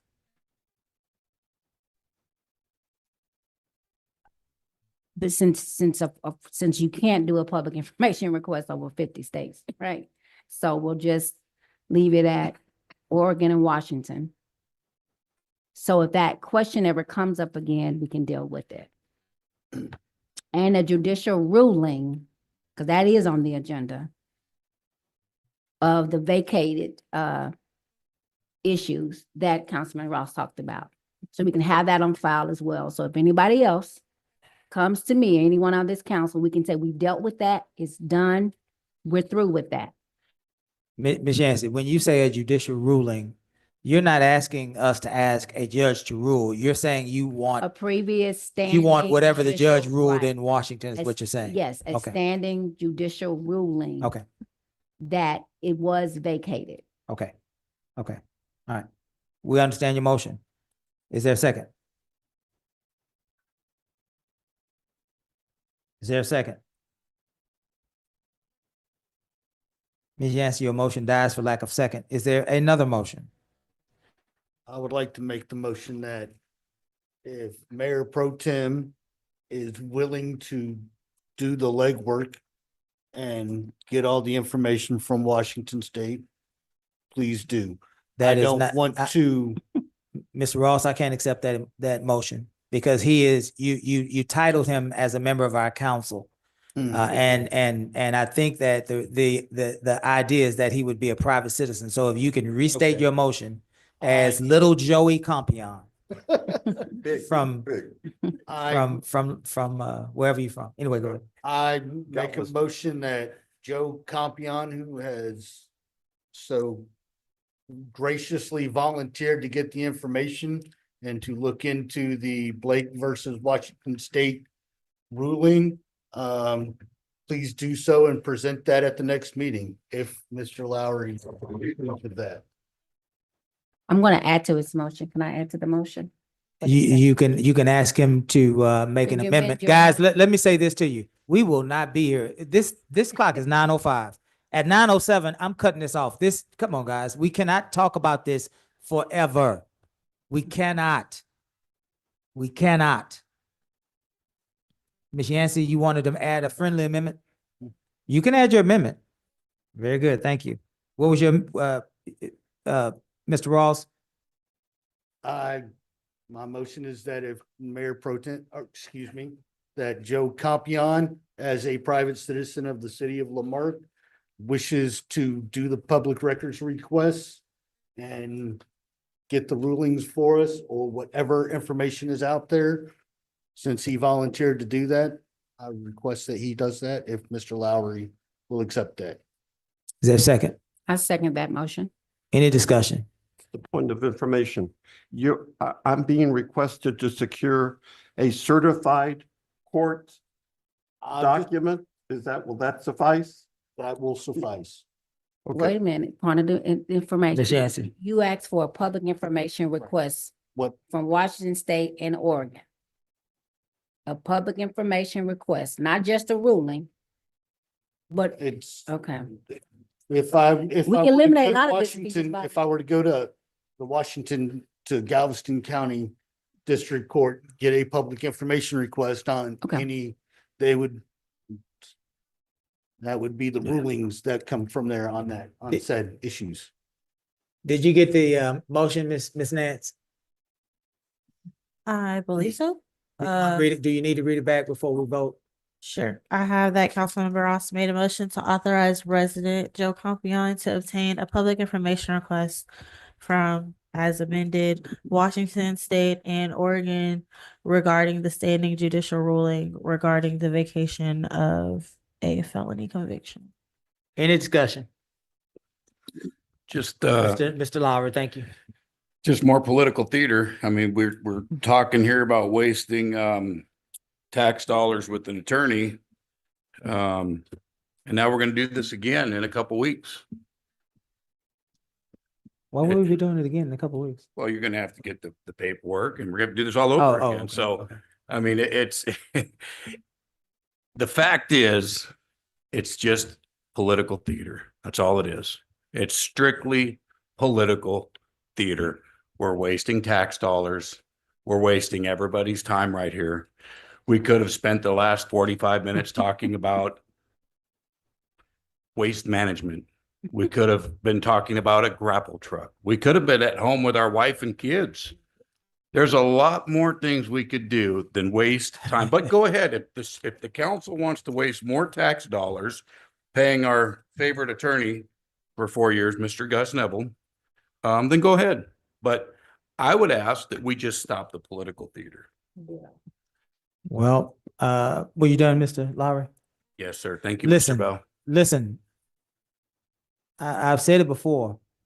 Nobody likes mixing it up with Mr. Lowry more than me. I love it. We do have a problem though. The fundamental problem, and I'm being so serious. What we believe we know about Mr. Lowry has not been evidenced, and I'm not saying it's not true. That's not my point. My point is, if we do not have an official document within our city clerk's office that states that he has been convicted of a crime, and we proceed, what is stopping Mr. Lowry, Mr. Lowry's successor, Mr. Lowry's successor from making those same types of actions toward Mr. Compion's successor and Mr. Compion's successor? I think that I've been around here for 21 years. And as I said, it can be difficult dealing with Mr. Lowry. I'm certainly in that crowd. I'm trying to help you, Joe. Calm down. I'm trying to help you. But it is problematic that we don't have that document. Consequently, I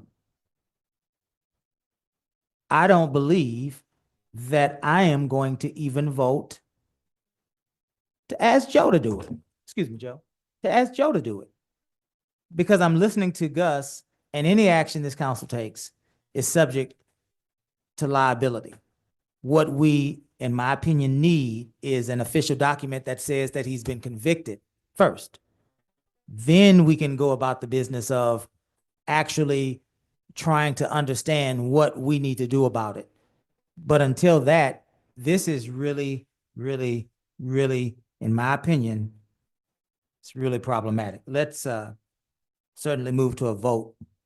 As much as this is a hot topic of discussion, I have to stand up with 21 years of council service to tell us that there is a ditch ahead, and let's steer around the ditch. We can still get to, watch this, we can still get to where Councilwoman Yancey wants to go, but I think that there is a missing link. Very good. Let's vote. All those in favor say aye.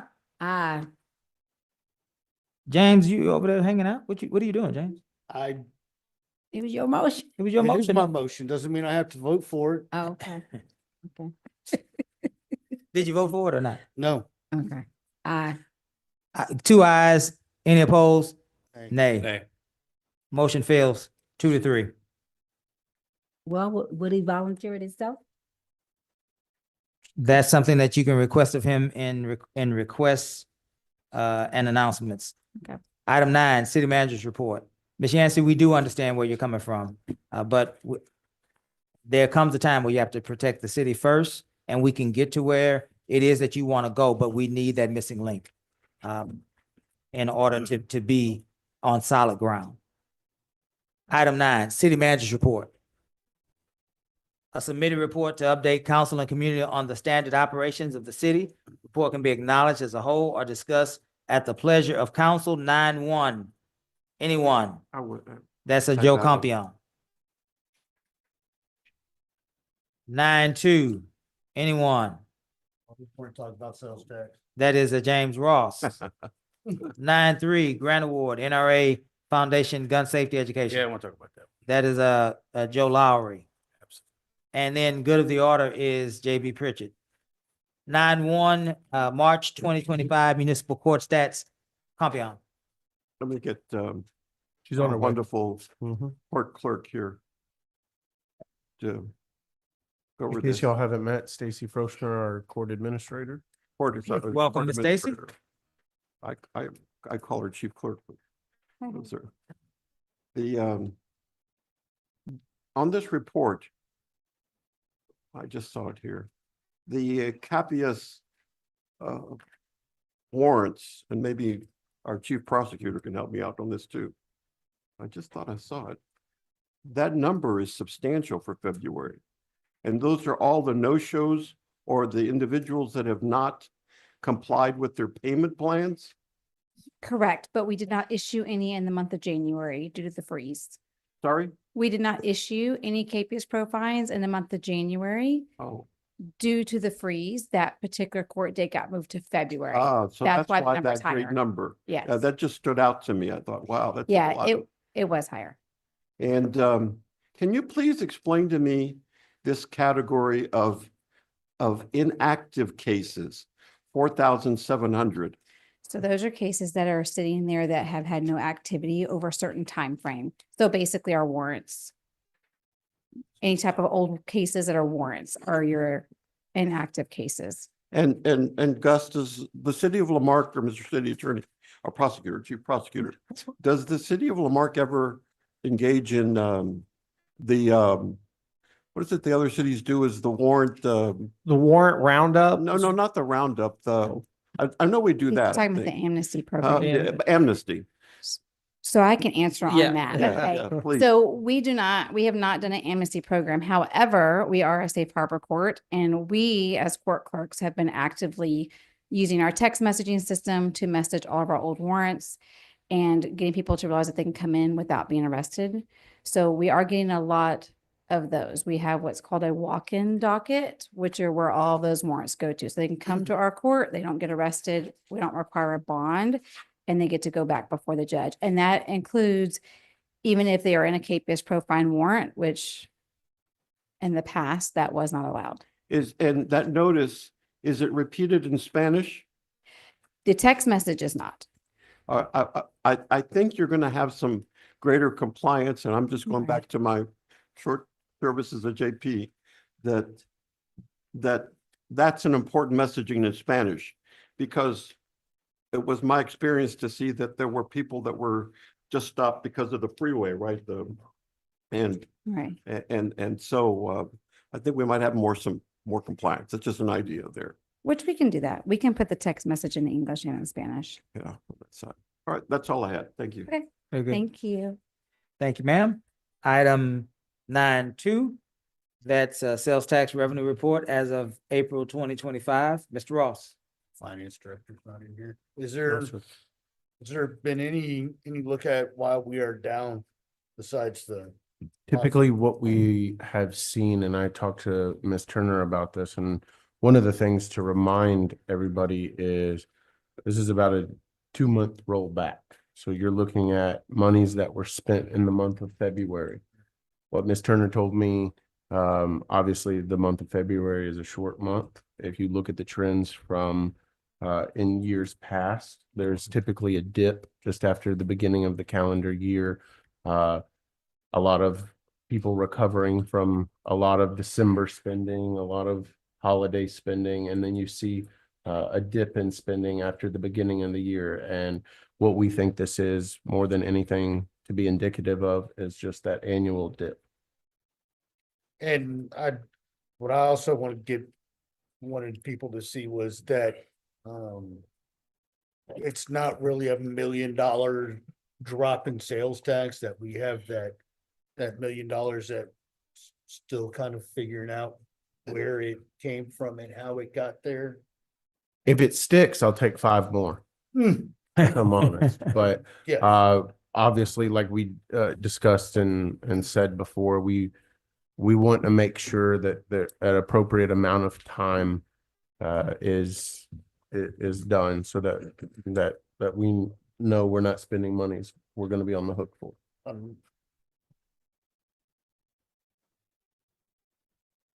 Done, Mr. Ross? I'm done. All right, this is now 9.3, Grant Award NRA Foundation Gun Safety Education. Mr. Lowry. Someone talk to me about that, Mr. Aragon, and the NRA Foundation? I will say Or- for this, Mr. Lowry, I think obviously the chief and I, we can try to put some pieces together. Obviously, the author of this grant is not in attendance tonight. Okay. And so if you want specific questions or if you want anything, I can bring it back at a more appropriate time to where Miss Alice Ashley can speak to that more in depth. I'll admit, I was expecting her to be here. Obviously, some things have changed and she's not. And so, obviously to provide you with the information you're looking for, we can try, but I think it might be best for us to bring that back, because what this is more so than anything is a program for us to look at for police explorers. What it would be is public safety for the youth. But I need to get more details of it from my end to answer appropriately. So I'll ask for a little bit of patience if we can bring that back so we can speak to it appropriately. Okay, thank you. Yes, sir. Thank you, Chief. Okay. Yes, sir. You jumping in? I think Mayor Pro Tem has a question. And this is something I've seen in the past in Galveston, actually, on this program. They used it to buy the firearm locks for the kids, for the younger people, as part of the gun safety. If I could I say something? Jake? Yes, sir, please. Yeah, city manager is correct. This is for, we don't have a law enforcement explorer post. I've started several in my career, 2 or 3. They work out real good. You have to, and I've told the city manager, the JB knows what I'm talking about. You can't have an officer do this as a part-time thing. It's not, how would you say, liability wise, efficient or safe. I need to have an officer like other cities that have an officer that deals with citizens, or maybe citizens on patrol, law enforcement explorer post, juvenile activities solely. That's the safe way of doing it. So until we get something like that, I'd like to hold off, but that money is there and I want to deposit it. I know the deputy chief thought I was going to give it away. No, we got $2,500, I think. It's going to be good. Gun safety is important. We're in Texas, you know, guns. It's very famous here. But I want to have an officer that knows how to handle with juveniles. You can't just throw it to an officer and say, you know, when you're not doing anything, well, I want you to run this. I have seen law enforcement explorer posts go down the tube because the officer suddenly lost interest, because it was a part-time job. So I've told, JB knows what I'm talking about. We need to have an officer, because we got a lot of juvenile activities we need to run. And I keep hearing the council say that, but you got to have a person to run it efficiently and safely. So that's my take on it. We're going to keep the money and it's going to go into the bank. Understood. Okay. Thank you, sir. Very good. Let's move now to item 9.4, items for the good of the order. Mr. Pritchett. Yes, sir. Thank you, Mayor and Council.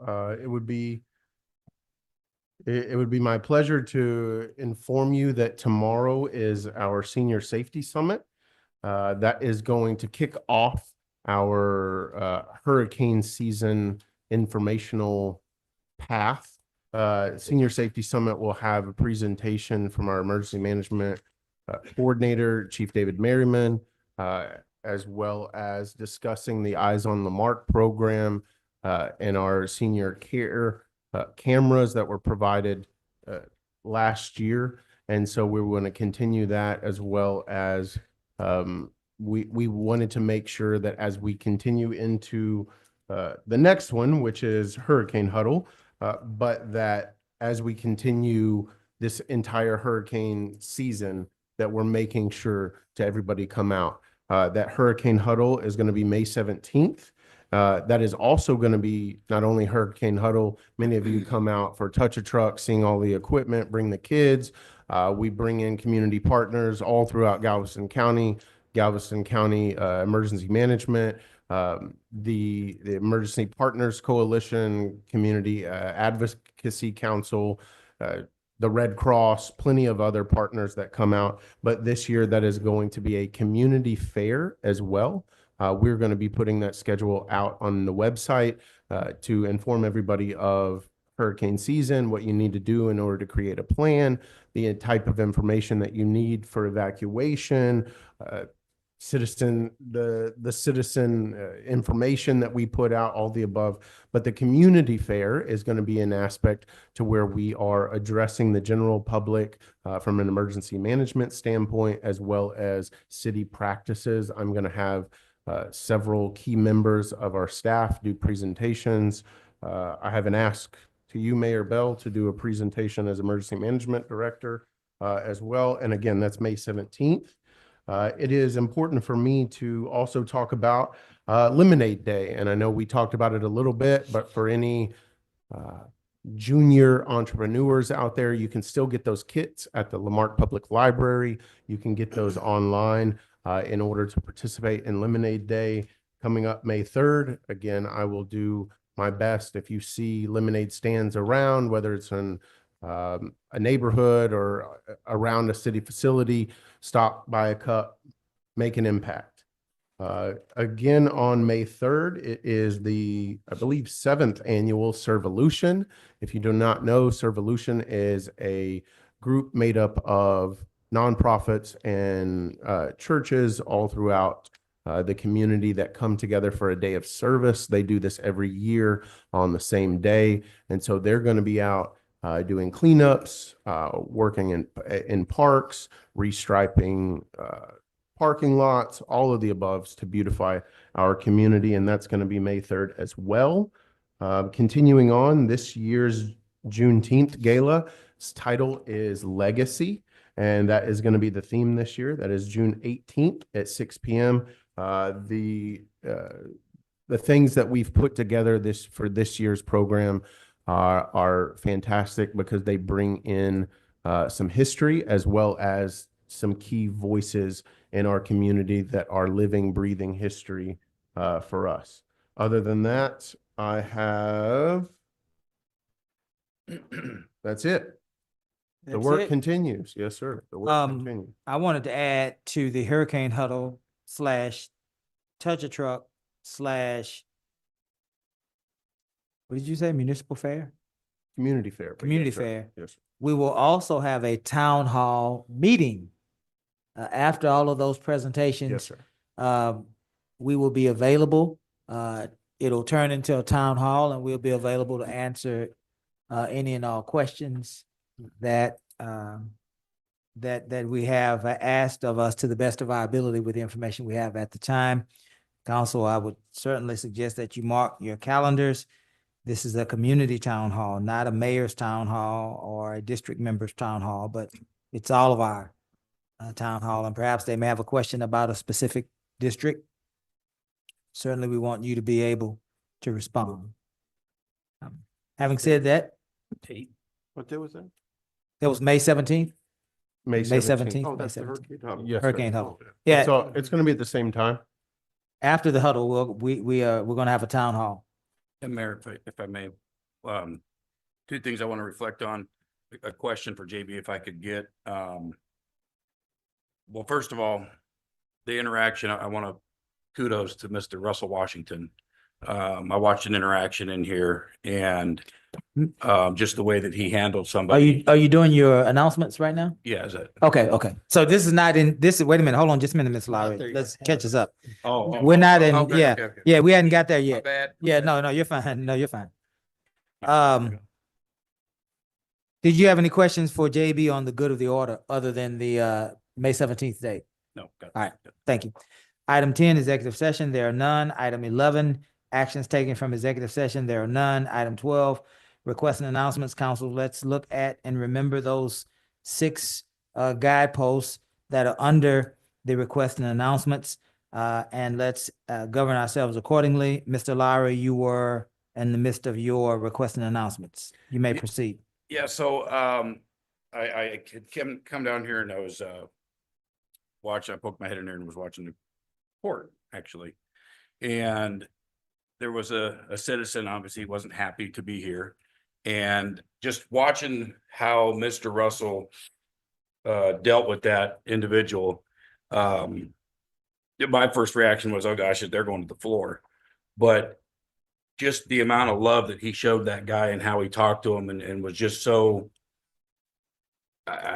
he was just so, I don't even know how to explain it, the way he treated that guy. And then it turned into a second attempt and the guy came out in the hallway and I was like, okay, here's round 2. But he just showed that guy so much love and compassion and talked him down, and just the way he handled it, I think it was very commendable and very respectful. And one of the things that I wanted to reflect on, correct me if I'm wrong, but last year we had 100% success rate in everything that was investigated from our department as far as complaints, that they were all unfounded. Is that correct? Is that correct, Mr. Aragon?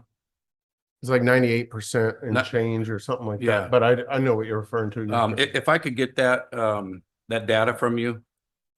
But that's. Which department is that, Mr. Lawler? The police department? Yeah, but it's commendable. And I know that there was some, some things that were brought up, but we need to reflect back that I'm pretty positive it's 100% success rate of actually nothing, no complaints that were actually valid after checking body cams and stuff like that. But I did write everything down, and I am personally going to be looking into those as well. But if I could get that data from you, Mr. Pritch, I appreciate that. And that's it. Thank you Done. for letting me go first. Absolutely. Mr. Ross?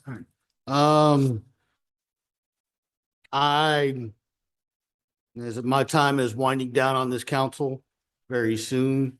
Unfortunately, it'll probably be June instead of May, but it is what it is. I've enjoyed my time here, but I have one bit of business, and it's kind of a forensic audit issue. So I would like to set up for our next meeting prior to a special EDC and council meeting where we go through all 188 or 83 grants that were given during COVID. Have our mutual attorneys look into ways for anybody that doesn't meet a 75% threshold on those grants to either pay back the grant or what our legal method could be with those grants. What we could legally, as a community, as a city, could do. Is that it? And that's it. Very good. Thank you, Mr. Ross. Ms. Yancey? Yes, JB, I know you and I had talked about working with the ditches, and that's the third person that has come forward about the ditches. I know we've talked about it. I've seen emails about it. We've gone around and around about it. And is it because we don't have, and I just need that, I guess I can find out later. Is it because we don't have a grade all or what? We got two of them. That's why I want two crews out there working. So what it is they've never been laid out to do those jobs Okay. exclusively. Okay. James, as an employee, Hmm.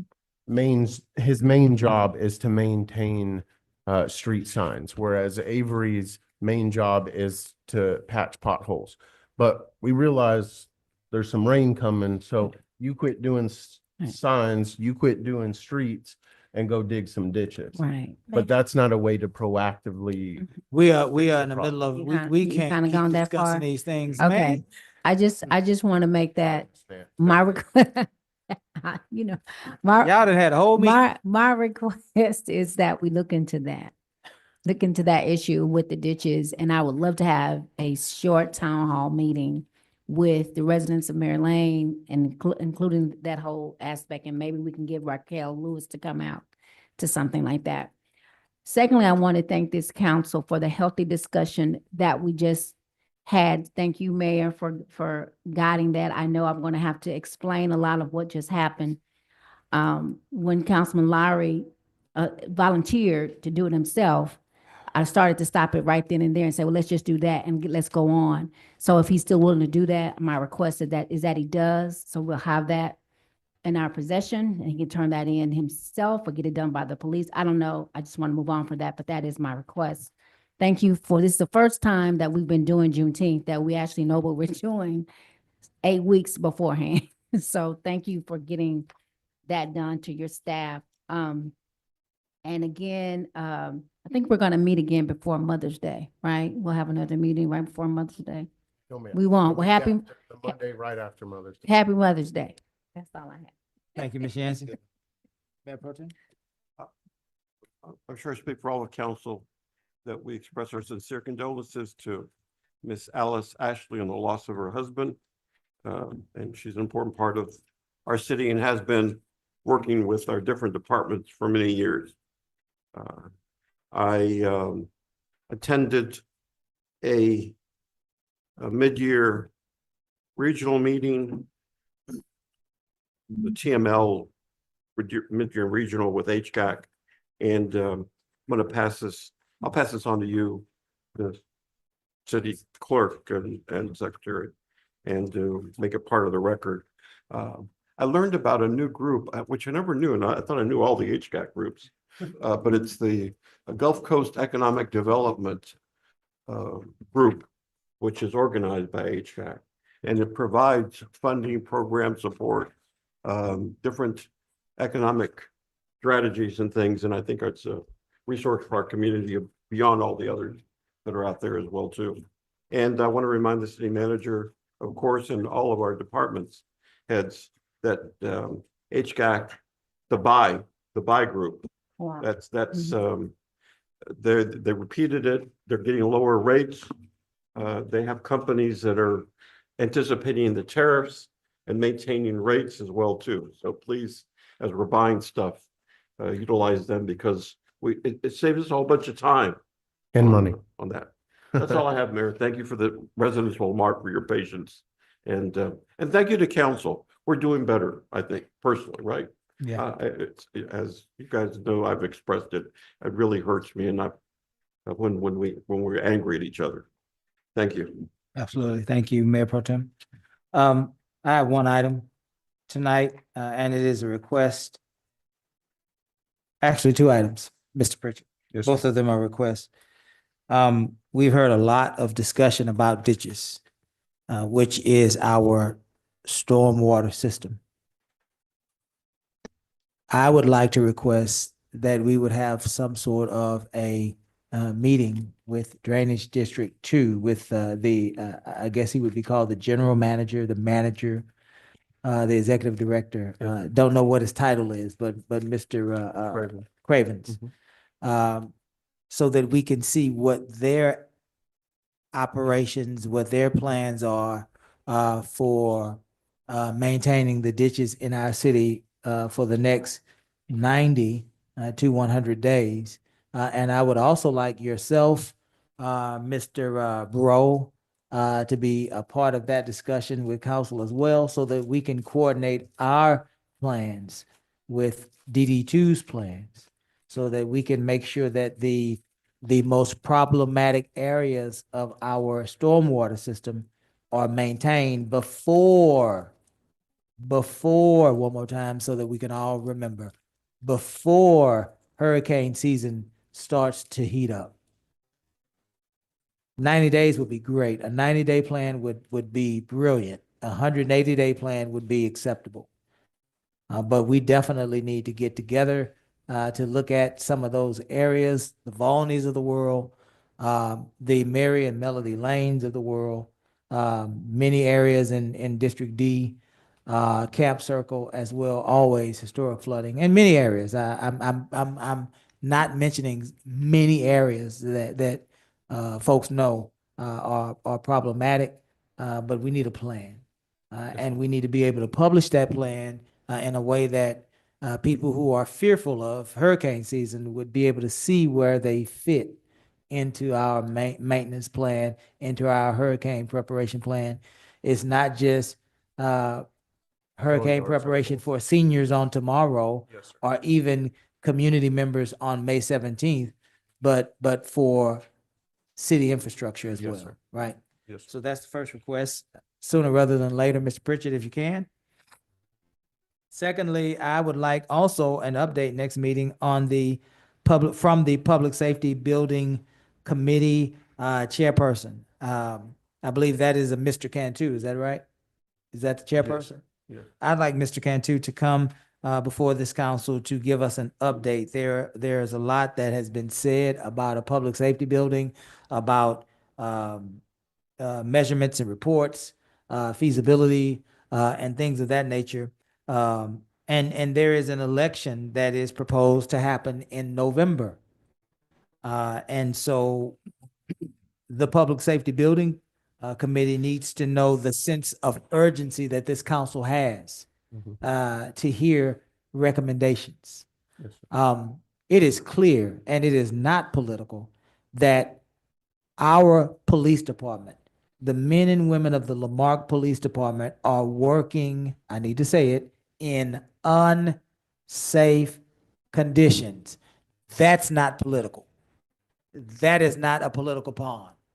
They are working right now today in unsafe conditions. The electrical system in that facility is a fire hazard. Asbestos is all over that building. There are 4 or 5 other things that I cannot mention that are wrong with that building that will compromise the safety of our police department and the officers' ability to do their job. We don't want suspected criminals to know every weakness of our building. But let me say this one more time. Any discussion of a public safety building is not political, nor should anybody put it in a political realm, nor should anybody say anything that would cause a public safety building to be used as a pawn. Why do we need a public safety building? I'll tell you. I'm glad you asked. Because it is grossly unsafe to the men and women that we have declared are the best police department in the state of Texas. That's not political. Did you get my request in the middle of all of that? Yes, sir. Very good. I'm done. Mr. Pritchett, before we go, do you have anything else? I do not, no, sir. Very good. Gus, did you want to say anything? No, Mayor. All right, Gus. I will entertain a motion to adjourn. So moved. Is there a second? Second. All in favor? Aye. We stand adjourned.